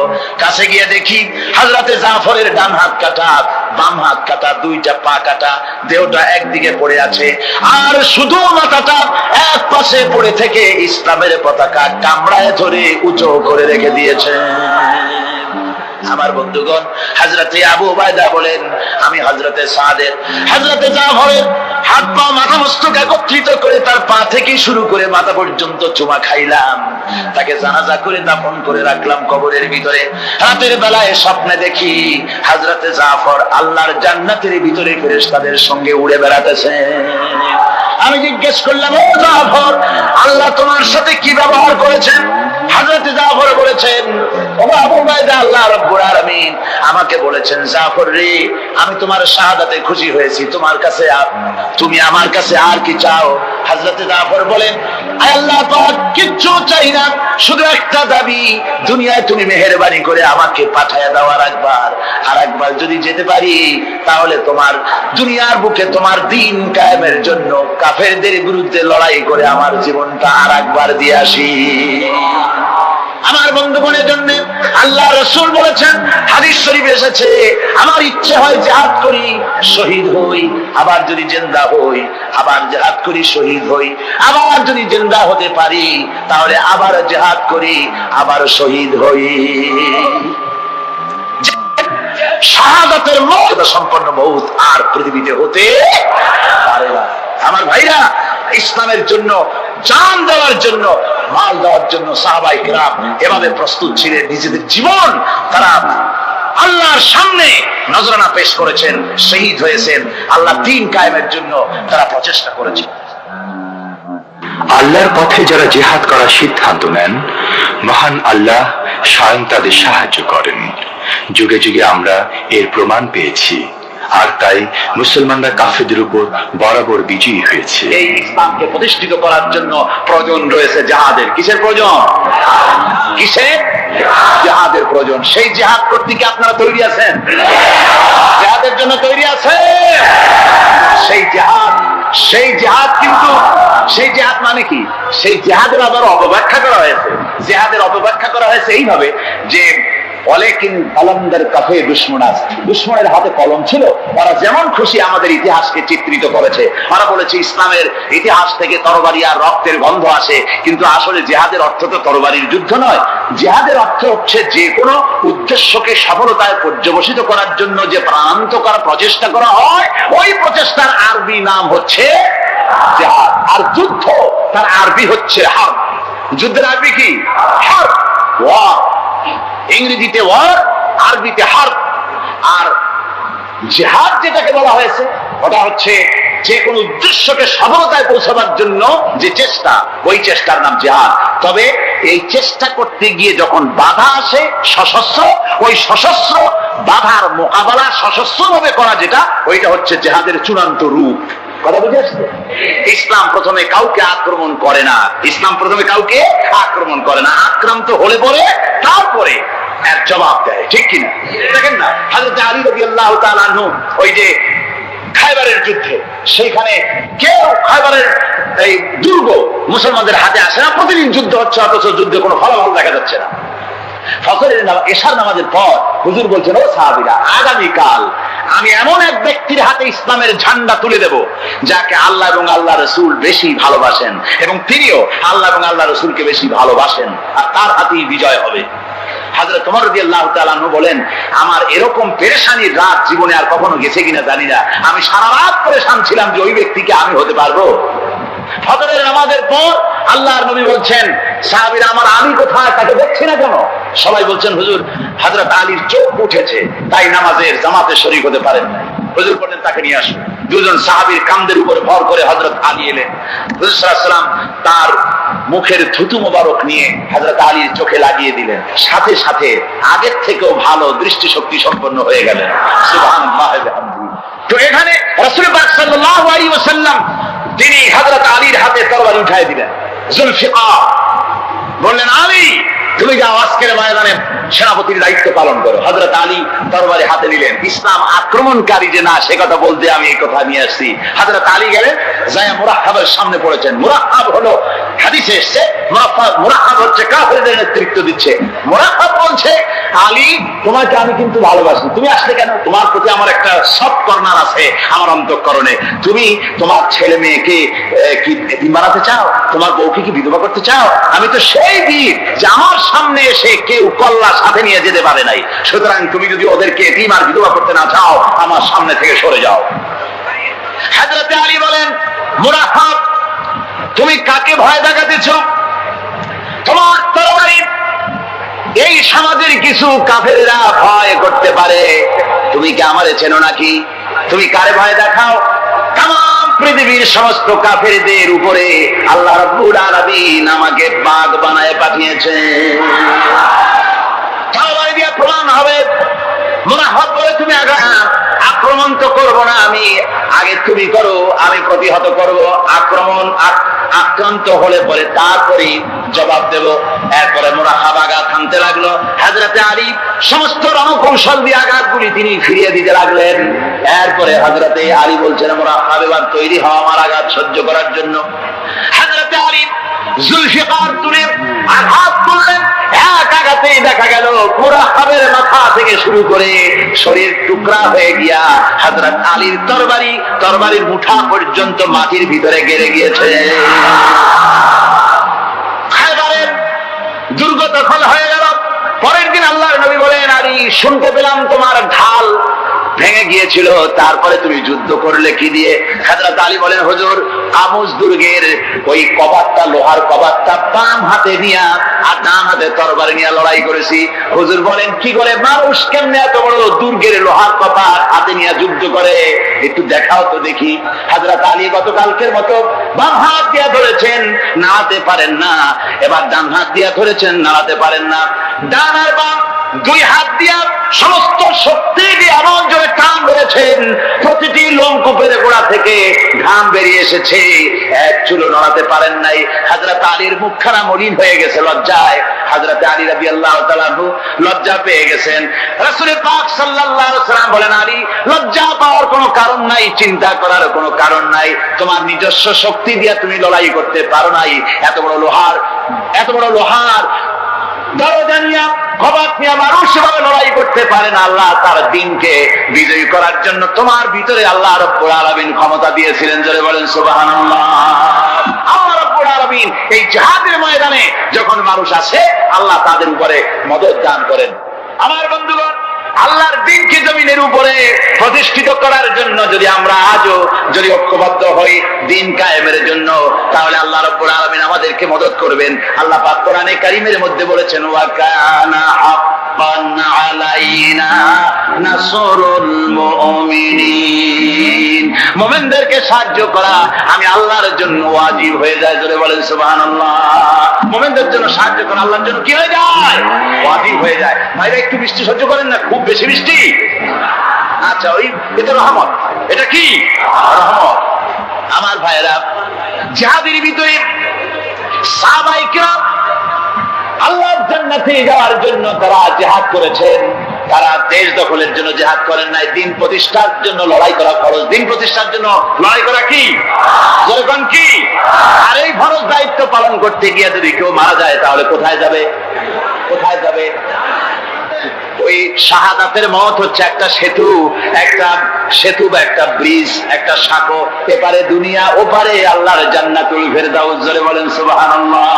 এই জন্য হযরত ওমর ফারুক রাদিয়াল্লাহু তাআলা সব সময় দোয়া করতেন, আল্লাহুম্মা রযুকনি শাহাদাতান ফি সাবিলিক ওয়াজআল মাউতি ফি বালাদ রাসূলিক। আল্লাহ রাব্বুল আলামিন, আমাকে রাসূলের শহরে মওত দাও, আর আমাকে তোমার দ্বীনের রাস্তায় শাহাদাত মঞ্জুর করো। জোরে বলেন আমিন। এটা আমাদের দোয়া, আমারও দোয়া, আমার সারা জীবনের স্বপ্ন, সারা জীবনের স্বাদ, আল্লাহ যেন শাহাদাতের মওত নসিব করে দেন। জোরে বলেন আমিন। এর থেকে উন্নত মানের মওত আর নাই। ওই প্যারালাইসিস হয়ে বিছানায় পড়ে তলপায়ে মরার কোনো দাম নাই। দুনিয়ার বুকে বিড়ালের জিন্দেগি বছর করার 500 বছর বেঁচে থাকার দাম নাই। সিংহের মতো 1 সেকেন্ড বেঁচে থাকার দাম আছে, ঠিক কিনা? আর মওত, প্লিহা, যকৃত, typhoid, paralysis, diabetes, heart attack, kidney পচে যাওয়া, হাবিজাবি মওতের চাইতে আল্লাহ রাস্তায় জিহাদ করে শাহাদাতের মওত সর্বশ্রেষ্ঠ মওত। জোরে বলেন সুবহানাল্লাহ। আমার ভাইরা, রাসূল পাক সাল্লাল্লাহু আলাইহি ওয়াসাল্লাম মদিনা মুনাওয়ারায় এসে প্রথম যে জিহাদের সম্মুখীন হলেন ওইটার নাম কি? কোন জিহাদ? বদর। কোন জিহাদ? বদরের জিহাদ। সেই বদরের মাঠে জিহাদের জন্য রাসূল সাহাবীদেরকে তৈরি করতেছেন। তো আপনারা চিন্তা করেন বিষয়টা, জিহাদ করতে হবে, এই বদরে সাহাবীরা জিহাদ করবে কাদের বিরুদ্ধে? নিজের পাপের বিরুদ্ধে। রাসূল পাক খুব চিন্তিত হলেন যে সাহাবীদেরকে কিভাবে উদ্বুদ্ধ করা যায়। হুজুর জিহাদের কথাই বলতেছেন যে এখন বদরে আমাদের টিকে থাকার প্রশ্ন, এইটা মুসলমানদের টিকে থাকার প্রশ্ন, বদরের যুদ্ধ, বদরের এই জিহাদটা। হুজুর যখন এগুলি বলতেছেন, হযরত মিকদাদ রাদিয়াল্লাহু তাআলা আনহু রাসূলের একজন জলিলুল কদর সাহাবী, তিনি দাঁড়িয়ে বলছেন, হে আল্লাহর রাসূল, কেন আপনি চিন্তা করছেন? ইনজি বিনা ইয়া রাসূলুল্লাহ হাইসুমা তাশা। হে আল্লাহর রাসূল, আপনি আমাদেরকে নিয়ে চলুন যেদিকে আপনার খুশি। হাইসুমা আমারাকাল্লাহ, যেদিকে আল্লাহ আপনাকে নির্দেশ করেন সেদিকে আমাদের নিয়ে আপনি সেদিকেই চলুন। ইন্না লা নাকুলু লাকা কামা ক্বালা বানু ইসরাঈল লিমূসা আলাইহিস সালাম ইযহাব আনতা ওয়া রাব্বুকা ফাকাতিলা ইন্না হাহুনা কায়িদুন। বুখারী শরীফের হাদিস। হযরত মিকদাদ রাদিয়াল্লাহু তাআলা আনহু বলছেন, হে আল্লাহর রাসূল, আপনি আমাদের নিয়ে চলুন, আল্লাহ যেদিকে আপনাকে আমাদের নিয়ে যেতে বলেন সেই দিকে নিয়ে যান। আমরা মুসা আলাইহিস সালামের উম্মতের মতো বলবো না যে হে মুসা আপনি আর আপনার আল্লাহ দুজন গিয়ে যুদ্ধ করেন, আমরা এখানে বসে থাকি, এমন কথা আমরা বলবো না। বাল ইযহাব আনতা ওয়া রাব্বুকা ফাকাত মাকুমা মুকাতিলুন। ও নবী, বরং আমরা আপনি চলুন আমাদের নিয়ে, আপনি এবং আপনার আল্লাহ চলুন জিহাদের ময়দানে, আমরা আপনার সঙ্গে জিহাদ করব, লড়াই করব সেই পর্যন্ত। মাদামাত মিন্না মাদামাত আইনুম মিন্না তাতাররাফ, যতক্ষণ পর্যন্ত আমাদের একটা চক্ষুর পলক পড়ে, যতক্ষণ পর্যন্ত একটা চোখের পাতা নড়ে, ততক্ষণ পর্যন্ত আমরা কাফেরদের বিরুদ্ধে লড়ব। সুবহানাল্লাহ। যতক্ষণ চোখের পাতা নড়ে ততক্ষণ পর্যন্ত লড়ব, নিয়ে চলুন আমাদেরকে। হুজুর খুব খুশি হলে আরে রাসূল পাক সাল্লাল্লাহু আলাইহি ওয়াসাল্লাম দারুণ ভাবে খুশি হয়ে গেলেন। হুজুর বললেন, ও সাহাবীরা, তোমাদের মানসিক অবস্থা যখন এই, কুমু বিনা ইলা জান্নাতিন, চলো আমার সাথে বেহেশতের দিকে। সুবহানাল্লাহ, সবাই বলেন সুবহানাল্লাহ। কুমু বিনা ইলা জান্নাতিন আরদুহা কারদিস সামাওয়াতি ওয়াল আরদ, সেই বেহেশতের দিকে চলো যে বেহেশতের বিশালতা প্রশস্ততা এই পৃথিবী এবং আকাশের চাইতে অনেক বড়, সেই বেহেশতের দিকে চলো। ফাকাবা উমাইর বিন হামাম ওয়া কানা ইয়াকুলুত তামার। হযরত উমাইর বিন হামাম এক যুবক, তিনি দাঁড়িয়ে গেলেন। আমার মুসলমান ভাইরা, যুবকদের অবদান কিন্তু ইসলামের সব চাইতে বেশি। জোরে বলেন সুবহানাল্লাহ। কাদের অবদান বেশি? সর্বপ্রথম ইসলাম কবুল করেছে কারা? যুবকরা। হযরত আবু বকর, হযরত ওমর রাদিয়াল্লাহু তাআলা আনহু, তাদের বয়স যুবক বয়স ছিল, যুবক বয়সে তারা ইসলাম কবুল করেছেন। হযরত আলী যুবক ছিলেন, এই জন্য যুবকদের ইবাদতের সওয়াব বেশি। রাসূল পাক বলেছেন, কিয়ামতের ময়দানে সাত, যেদিন কোন ছায়া থাকবে না আরশে আজিমের নিচে, সাত শ্রেণীর লোকেরা ছায়া পাবে। তার মধ্যে এক শ্রেণী হচ্ছে ওয়াশাবুন নাশাফি ইবাদাতিল্লাহ, ওই যুবকেরা যারা নাকি রাত গুজরান করে, রাত কাটায় আল্লাহর ইবাদতে, রাত জাগে আল্লাহর ইবাদত করে। জোরে বলেন সুবহানাল্লাহ। বুড়োদের 100 বার আল্লাহ বলা আর এক যুবকের একবার আল্লাহ বলা, বৃদ্ধের সারা সপ্তাহ তাহাজ্জুদ পড়া আর যুবকের এক রাতের তাহাজ্জুদ পড়া মনে হয় তার থেকেও বেশি। কোন সুবহানাল্লাহ। তাই বলে বৃদ্ধ যারা, তারা কিন্তু হতাশ হবেন না, ওই যৌবনকাল আপনিও পেরিয়ে এসছেন, ঠিক না?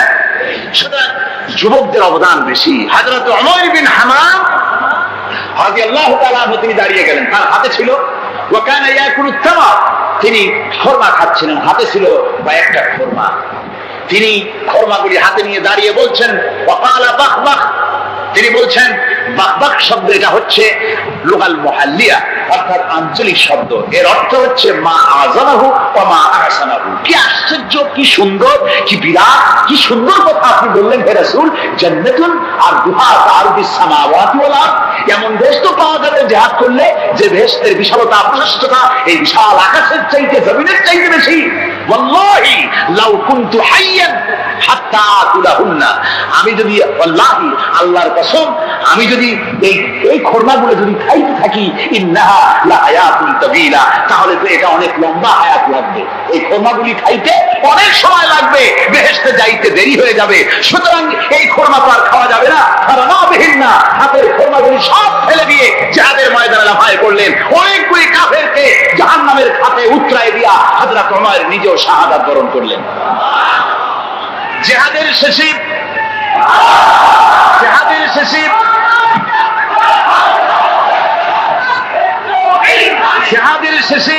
শহাদায়ে বদরের সমস্ত শহীদদের লাশ এক জায়গায় এনে সাহাবীরা বললেন, হে আল্লাহর রাসূল, আপনি যখন জান্নাতের বর্ণনা দিতেছিলেন তখন যে যুবকটা খোরমা খেতেছিল আর জান্নাতের আশায় হাতের খোরমা ফেলে দিয়েছিল, যে খোরমাগুলি খাইতে গেলে তো সময় লাগবে অনেক, বেহেশতে যেতে দেরি হয়ে যাবে, এই কথা মনে করে হাতের খোরমা ফিকে ফেলে জিহাদের ময়দানে এসে শাহাদাত বরণ, যে যুবকটি জিহাদ করেছিল তার লাশে সেও শাহাদাত বরণ করেছে। রাসূল পাক হযরত ওমরের চেহারার দিকে লক্ষ্য করে তার দিকে অঙ্গুলি সংকেত করে হুজুর বলছেন, ইন্নাকা মিন আহলিহা। ওমর, যে বেহেশতের জন্য তুমি খোরমা খাওয়ার ধৈর্য ধরতে পারো নাই, আমি নবী সাক্ষী দিচ্ছি তুমি সেই জান্নাতের অধিবাসী। আমার ভাইরা, ওই জান্নাতে যাওয়ার জন্য, আল্লাহর দ্বীনকে প্রতিষ্ঠার জন্য আমাদেরকে ঐক্যবদ্ধ হতে হবে। আল্লাহর দ্বীনের জন্য, আল্লাহর নবীর যে আদর্শ, সে আদর্শ প্রতিষ্ঠার জন্য এগিয়ে আসতে হবে। যদি আমরা তা করতে পারি, আমরা সংখ্যায় কত, আমাদের অস্ত্র আছে কি নাই, আমাদের জনবল কত, আমাদের সৈন্যবল কত, এগুলি প্রশ্ন না। প্রশ্ন হচ্ছে ولا تهنوا ولا تحزنوا وأنتم الأعلون إن كنتم مؤمنين। কোনো ভয় নাই, কোনো চিন্তা নাই, যদি তোমরা মুমিন হও আমি আল্লাহ তোমাদেরকে বিজয়ী করবো। জোরে বলেন সুবহানাল্লাহ। মুসলমানেরা তো সেই জাতি, যাদের ময়দানে যখন মুসলমানদেরকে সাহায্য দরকার হয়েছে, আল্লাহ রাব্বুল আলামিন আকাশ থেকে ফেরেশতা নাযিল করেছে কিনা কোন? একজন মাঠে মাঠে ঘুরছে, আর এক পাগল এসে জিজ্ঞেস করছে, ঘুরছো কেন? ঘুরবো না, আগামীকাল কোরবানির দিন, গরু তালাশ করতেছি, গরু পাচ্ছি না, বাজারে টাজারে ঘুরলাম, আবার আর এক বাজারে যাচ্ছি, বাজারে বাজারে গরু কেন, মাঠে কত গরু আছে, একটা ধরে জমি দিলেই তো হয়। লোকটি বলছে, দেখো পরের গরু জমি দিলে তাতে গোনা হবে। কয় না, তুমি অঙ্ক বোঝো না, গরু যাই হোক কোরবানির দিনে গরু জবাও যদি করো তাহলে সব তো একটা হবে। কোরবানি উপলক্ষে জবাও করছে, একটা সব পাবা না? তো কোরবানির জন্য একটা সব হবে, আর চুরির জন্য অবশ্যই একটা পাপ হবে। কোরবানি যখন দিবা তো কোরবানির সব আর চুরির পাপ ভগ্নাংশের মতো কাটাকাটি হয়ে যাবে, গোশত খাওয়া পাও। তো মানুষের অবস্থা তো তাই হয়েছে। মানুষের অবস্থা হয়েছে সর্বরাতে সারা রাত জাগবো, কান্দাকাটি করবো, ফাও ফাও গুনাহ মাফ হয়ে যাবে, আর গোশত রুটি তো আসি যদ্দূর পারলাম খাইলাম, পরের দিন দুই ফুর্তি, নো চিন্তা, নাউযুবিল্লাহি মিন যালিক। এই কান্দারও দাম নাই, আর এই ধরনের রাত জাগারও দাম নাই, এই ধরনের ইবাদত করেও দাম নাই। ইবাদতটা হচ্ছে জীবনের সব ক্ষেত্রে ইবাদত করতে হবে। ইবাদত সম্পর্কে মিস ইন্টারপ্রিটেশন যেটা এসেছে, ভুল অর্থ যেটা এসেছে, সেই ভুল অর্থের কারণে মানুষ শুধু মনে করে নামাজ রোজা হজ যাকাতই শুধু ইবাদত না। ইবাদত হচ্ছে জীবনের সকল ক্ষেত্রে গোলামিটা হতে হবে আল্লাহ পাকের সব জায়গায়। পার্লামেন্টে গোলামি হবে কার? কোর্ট কাছারিতে কার? অফিস আদালতে কার? স্কুলে কলেজে কার? খেতে খামারে কার? রান্নাঘরে, নিজের ঘরে, পরিবারে, সব জায়গায় আনুগত্য কার? কেবলমাত্র আল্লাহ সুবহানাহু ওয়া তাআলার হুকুম অনুযায়ী জীবন পালন করার নামই হচ্ছে ইবাদত।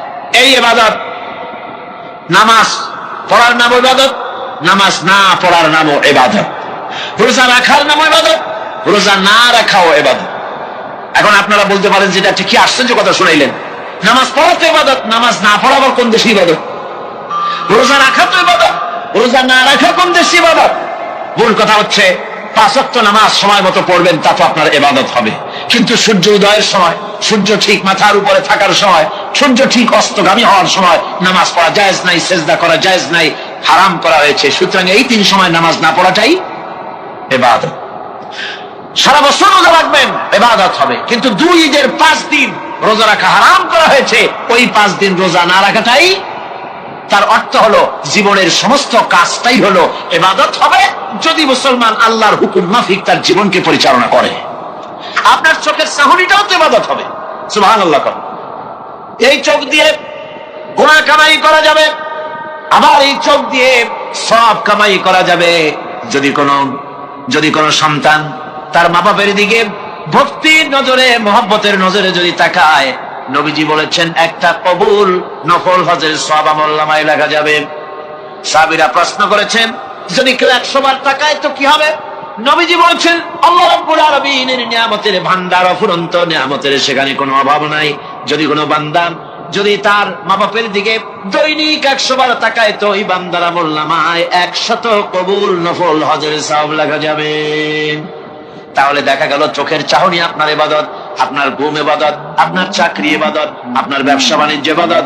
তার মানে হলো আল্লাহর গোলামি, আল্লাহর হুকুম অনুযায়ী কাজ করার নামই হচ্ছে ইবাদত। ইয়াকা নাবুদু ওয়া ইয়াকা নাস্তাইন। পড়েন সবাই, ইয়াকা নাবুদু ওয়া ইয়াকা নাস্তাইন। আল্লাহ তাআলা একমাত্র তোমার গোলামি করি, তোমারই আনুগত্য করি, তুমি ছাড়া কারো গোলামি করি না, তুমি ছাড়া কারো গোলামি করি না। এখন দোকানদার নামাজের মধ্যে পড়লো ইয়াকা নাবুদু। ইয়াকা নাবুদু, নাবুদু শব্দটা হচ্ছে মোজারের সিগারেটা। এর মধ্যে দুইটা কাল পাওয়া যায়, বর্তমান আর ভবিষ্যৎ, দুটি কাল পাওয়া যায়। নাবুদু এই শব্দ দিয়ে বোঝানো হচ্ছে কি, আল্লাহ পাক এই নামাজের ভিতরে যেমন তোমার হুকুম পালন করে নামাজ আদায় করছি, যেমন নামাজের ভিতরে কিছু খাওয়া যায় না, বাইরে খাওয়া জায়েজ ছিল, নামাজ পড়ছি বলে খানাটা আমার জন্য হারাম হয়ে গেছে। কথা বলা জায়েজ ছিল, নামাজের ভিতরে কথা বলা হারাম করে দিলাম। এদিক ওদিক তাকানো জায়েজ ছিল, নামাজের ভিতরে এদিক ওদিক তাকানো বন্ধ করে দিলাম। তার মানে আমার জন্য চিরস্থায়ী, সবসময়ের জন্য আমার জন্য হালাল করে দেওয়া জিনিসগুলি এই নামাজের ভিতরে অল্প সময়ের জন্য হারাম করে প্রমাণ করে দিলাম, মাবুদ গো এই নামাজের পরে চিরস্থায়ী হারামগুলি এইভাবে আমার জন্য হারাম করে নেব। নামাজটা পড়ছি যেভাবে করে, নামাজের বাইরের জীবন চালাবো সেইভাবে করে। সেজদা দিলেই তো সওয়াব হয়, সেজদা দিলে কি হয়? সওয়াব হয়।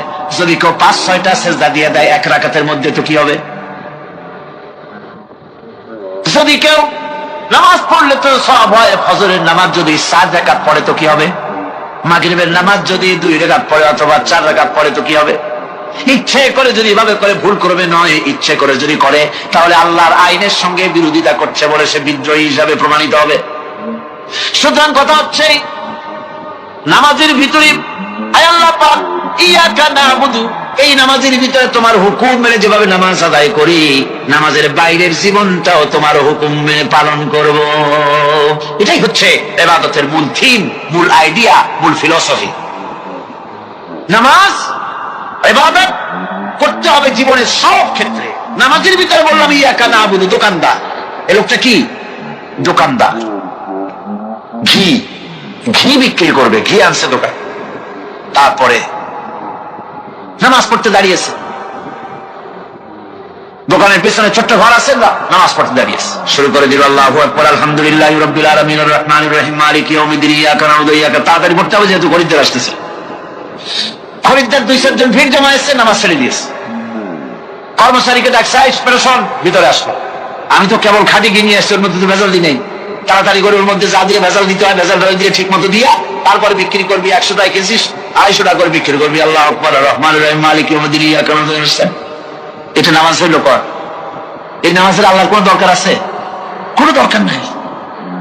ইবাদত তো হবে নামাজ যার হুকুমে, ব্যবসা তার হুকুমে, নামাজে সেজদা দিব যার হুকুমে, রোজা রাখবো তার হুকুমে, নামাজ পড়বো যার হুকুমে, অর্থনীতি চালাবো তার হুকুমে, নামাজ পড়বো যার হুকুমে, আমার দেশের কলকারখানা চলবে, নামাজ পড়বে যার হুকুমে, পার্লামেন্ট চলবে তার হুকুমে, নামাজ পড়বো যার হুকুমে, রাজনীতি চলবে তার হুকুমে। এর উল্টা পাল্টা যদি হয় মুসলমান মানতে পারে কখনই।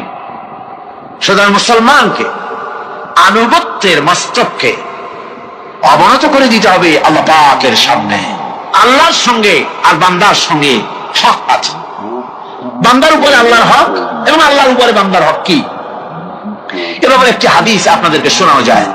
হাদিসটি হচ্ছে ওয়ান মুআজ বিন জাবাল রাদিয়াল্লাহু তাআলা قال كنت رديف النبي صلى الله عليه وسلم على حمار فقال لي يا معاذ أتدري ما حق الله على العباد وما حق العباد على الله।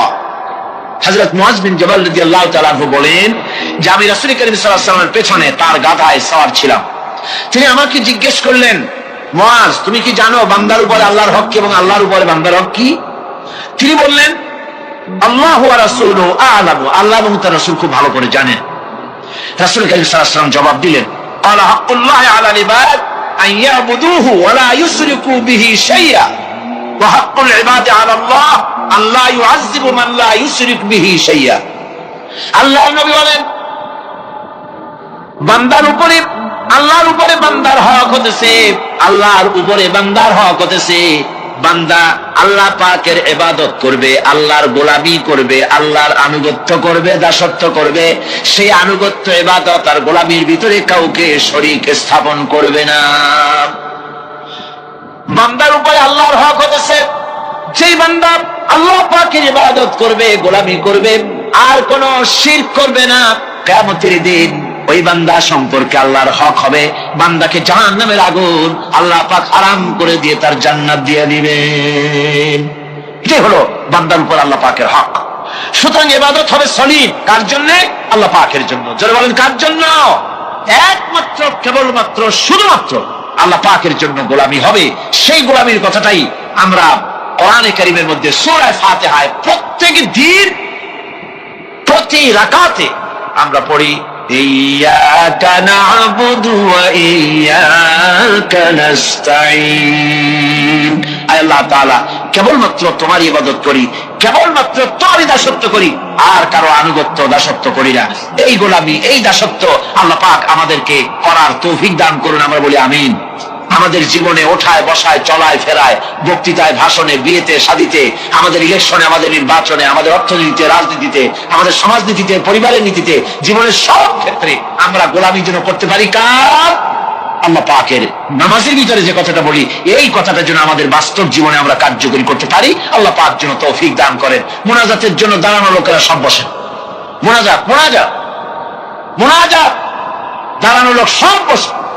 আর একটু জোরে সরে জিকির করেন, লা ইলাহা ইল্লাল্লাহ, লা ইলাহা ইল্লাল্লাহ, লা ইলাহা ইল্লাল্লাহ, লা ইলাহা ইল্লাল্লাহ, লা ইলাহা ইল্লাল্লাহ। আমি বললাম বসতে, আপনারা দাঁড়ায় গেলেন, কেমন কথা? লা ইলাহা ইল্লাল্লাহ মুহাম্মাদুর রাসূলুল্লাহ। আজকে একজন মুসলমান হওয়ার জন্য এসেছেন, বলেন আলহামদুলিল্লাহ। এক ব্যক্তি মুসলমান হবেন, তারে মুসলমান বানানো হচ্ছে। মুনাজাতের জন্য দাঁড়ানো ভাইরা বসেন। আমি বসতে বলেছি, বসতে অসুবিধা নেই, বসেন না। আর আমি আবার বলি, মুনাজাতের কথা শুনলে যারা হাঁটেন, আমার বড্ড দুঃখ হয়। ঘন্টার পর ঘন্টা বসতেন আর আল্লাহর কাছে হাত উঠাবার সময় চলে যাচ্ছেন। দুর্ভাগ্য, হতভাগ্য ওই সব লোকদের জন্য যারা আল্লাহর কাছে মোনাজাত করার সুযোগ পায় না। আল্লাহ পাক সকলকে তৌফিক দিন। যেরকম আমিন। কেউ মুসলমান হলো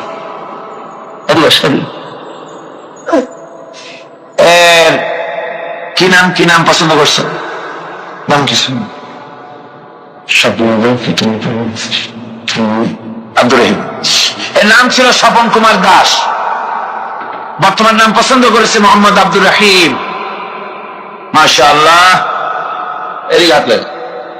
বিসমিল্লাহির রহমানির রহিম। বিসমিল্লাহির রহমানির রহিম। লা ইলাহা ইল্লাল্লাহু মুহাম্মাদুর রাসূলুল্লাহ। আল্লাহ ছাড়া কোন ইলাহ নাই, মাবুদ নাই, উপাস্য নাই। মুহাম্মদ সাল্লাল্লাহু আলাইহি ওয়াসাল্লাম আল্লাহর প্রেরিত রাসূল। আশহাদু আন লা ইলাহা ইল্লাল্লাহু ওয়াহদাহু লা শারীকা লাহু ওয়া আশহাদু আন্না মুহাম্মাদান আবদুহু ওয়া রাসূলুহু। আমি সাক্ষ্য দিচ্ছি আল্লাহ ছাড়া কোন ইলাহ নাই, মাবুদ নাই, উপাস্য নাই। তিনি এক, তিনি একক, তিনি অঙ্কুশ, তার কোন অংশীদার নাই। আমি আরো সাক্ষ্য দিচ্ছি মুহাম্মদ সাল্লাল্লাহু আলাইহি ওয়াসাল্লাম আল্লাহর প্রেরিত রাসূল এবং তার বান্দা। সকলকে সালাম দাও। আসসালামু আলাইকুম। সকলে কোন ওয়ালাইকুম আসসালাম। আল্লাহ পাকের এই বান্দা মুশরিকানা জীবন যাপন করতেন, এখন তিনি আমাদের তাওহীদ পন্থী, আমাদের ভাই। তিনি আমাদের কি মুসলিম মিল্লাতে তিনি আসলেন। আমরা তার জন্য দোয়া করবো, আল্লাহ যেন তাকে খাঁটি মুসলমান হওয়ার তৌফিক দান করেন। 5 ওয়াক্ত নামাজকে শিখবেন, নামাজ সঠিকভাবে আদায় করবেন, ইসলামকে জানবেন। শুধু মুসলমান হওয়াটাই বড় কথা নয়, ইসলাম জানা, বোঝা এবং তার উপরে আমল করা, এটা যেন আপনি রীতিমতো করবেন। আল্লাহ পাক তৌফিক দান করুন। আমি ওনাকে কোলাকুলি করছি ওনার সাথে আপনাদের পক্ষ থেকে। আমার বন্ধুগণ, আজকের তাফসীরুল কোরআন মাহফিলের 3য় দিবস চলে গেল। আগামীকাল 4র্থ দিবস এবং এরপরে আমাদের কাঙ্ক্ষিত 5ম দিবস মুনাজাতের দিন। আগামীকাল শবে বরাত। এ উপলক্ষে আপনারা আপনাদের বন্ধু বান্ধব, আপনাদের মহিলাদেরকে নিয়ে ব্যাপক পরিমাণ লোক এখানে চলে আসুন। শবে বরাতের প্রথম মুনাজাত আমরা এখানে করব এই লক্ষ জনতার সাথে নিয়ে ইনশাআল্লাহ। আর মুনাজাত আল্লাহর দরবারে যত বেশি পরিমাণ লোক হয়, আল্লাহ পাকের কাছে দোয়া করলে দোয়া তত মঞ্জুর হয়, যেহেতু বেশি লোকের মধ্যে অবশ্যই ভালো ভালো মানুষ থাকেই। সুতরাং এই দোয়ার আকর্ষণ থেকে কেউ যেন বঞ্চিত না হন। আগামী রাতের মুনাজাতে শরীক হওয়ার জন্য বন্ধু বান্ধব, ছেলে মেয়ে, বউ মেয়ে, স্ত্রী পুত্র সকলকে নিয়ে এসে আসুন। মহিলাদের জন্য সুন্দর ব্যবস্থা আছে বসার, আলহামদুলিল্লাহ। আর এবারে তাফসীরুল কোরআন মাহফিলের সুন্দর ক্যালেন্ডার আছে, তাদের মঞ্জিল আছে। প্রতি বছর যে মঞ্জিল বেরোয়, এবারও মঞ্জিল আছে। এই মঞ্জিল যদি এরকমের একটা বই যদি কেউ ছাপে, 50 টাকার কমে তো দিতে পারবেই না। অফসেট কাগজে ছাপা সুন্দর বই, মাত্র 25 টাকা হাদিয়া। নাকি 80 টাকা খরচ করে দিয়েছে। ও, আমি দেখেন কিছু হিসাব জানি না। উনি বলছেন 80 টাকা খরচ পড়ে গেছে। আমি এটা কি কইলাম আল্লাহ জানে। তো 80 টাকা খরচ পড়ে গেছে। তো যেহেতু ওনারা এখানে কিছু বিজ্ঞাপন পেয়েছেন, সেই জন্য ওনারা কোনো প্রফিটের দিকে তাকান নাই। মাত্র 25 টাকা হাদিয়ার বিনিময় এরকম একটা বড় ম্যাগাজিন আপনাদেরকে দেওয়া হচ্ছে, যার মধ্যে সুন্দর সুন্দর লেখা এর মধ্যে আছে। বিশেষ করে আমি দেখলাম এর মধ্যে হজের ব্যাপারে একটা দারুণ লেখা এসেছে। আপনাদের অত্যন্ত পরিচিত প্রফেসর অধ্যাপক মফিজুর রহমান সাহেব, যাকে আপনারা সকলে জানেন, আমার অত্যন্ত স্নেহের পাত্র, তিনি এটা লিখেছেন। আল্লাহ পাক তার প্রতি রহম করুন, যেরকম আমিন। অনেক লেখা এর মধ্যে আছে। সুতরাং হজের মৌসুম যখন, সেই জন্য আমি হজের কথাটা আনলাম। এই মঞ্জিল আপনারা সকলে নিতে চেষ্টা করবেন। ক্যালেন্ডারও তারা সুন্দর মসজিদ দিয়ে ক্যালেন্ডার তৈরি করেছেন, তাও আপনারা নিবেন। জি বলেন।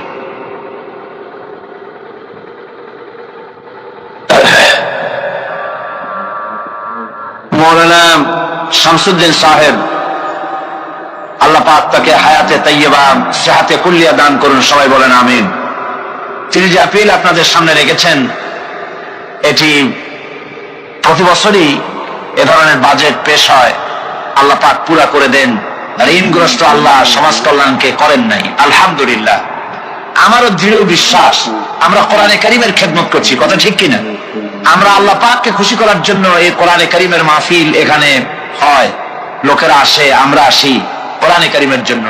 আমার দৃঢ় বিশ্বাস কোরআনে কারীমের বরকতেই আল্লাহ পাক এই বিরাট অর্থ ঋণ আল্লাহ পরিশোধ করার ব্যবস্থা করে দিবেন ইনশাআল্লাহ। সেজন্য আমি আপনাদের সকলের খেদমতে আরজ করছি, আজকে তো আপনারা যাওয়ার সময় সকলেই দিয়ে যাবেন, সকলেই দিয়ে যাবেন। আর আগামীকাল ওই পবিত্র রজনীতে আপনারা অবশ্যই নিয়ে আসবেন। সবসময় দানের ফজিলত তো একরকম না, বিভিন্ন সময় বিভিন্ন রকম হয়। এই মাসে দান করলে যেরকম সব, রোজার মাসে দান করলে কি সেই রকম? তার থেকে অনেক বেশি রমজান মাসে দান করলে। সুতরাং কালকের একটা পবিত্র রাত, এই রাতে আপনারা অবশ্যই বেশি করে কিছু পয়সা করে নিয়ে এসেন পকেটে করে। সে পয়সা করে গুলি কালকে মোনাজাতের পর যাওয়ার সময় দিয়ে যাবেন, যেন কালকেই বাজেটের একেবারে পৌনে কাছাকাছি না যাক, একেবারে মানে পুরাটা না হোক, একেবারে কাছাকাছি পর্যন্ত যাইতে পারে। এরকম সবাই মিলে দিলে কিছুই না, কত বড় কাছে। লাইটের পয়সা একজনে দিতে পারেন, মাইকের পয়সা একজনে দিতে পারেন, প্যান্ডেলের পয়সা দিতে পারেন, না পারে না কিনা বলেন? আল্লাহ পাক মালদারদের, গরিব মানুষ থেকে শুরু করে মালদার পর্যন্ত সকলের দিলের মধ্যে আল্লাহ পাক মোহাব্বত পয়দা করে দিন। সবাই বলি আমিন। খুলনা জেলার দাকপ এলাকায় একবার শোনা গেল সেখানে ছাগলে পানি পড়ে দেয়, যে যাবে তার রং ভালো হবে। কি শিক্ষিত কি অশিক্ষিত সমানে গিয়ে লাইন দিতে লাগলো ছাগলের বাড়ি। ছাগলের কাছে পানি ধরে, এখন ছাগলের কাছে কিছু ধরলেই তো সে শোকে, শুকতে গেলেই মনে করে যে পড়িয়ে দিছে, দম করে দিছে, আর খাইতেছে। এরপরে ছাগল আলার বাড়ি এক ছাগল দিয়া হাতির মালিক হয়ে গেছে, সে বাড়ি বিল্ডিং টিল্ডিং করে সর্বনাশ। কি আজীব তামাশা, কি আশ্চর্য দেশ। এমন কোন রোগ নাই যে এই সমস্ত পাগল ছাগলের চিকিৎসা ভালো না হবে। এগুলি অ্যাডভার্টাইজ দিয়ে চলছে। আল্লাহ পাক মানুষকে অসুখ দিয়েছেন, অসুখের আবার ওষুধও দিয়েছেন।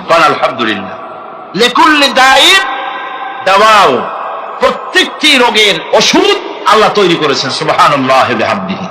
যারা তার ইবাদত করে, যারা তাকে স্বীকার করে আল্লাহ বলে, তাকে যারা সেজদা দেয়, আল্লাহ পাক তাদেরকেও দেন।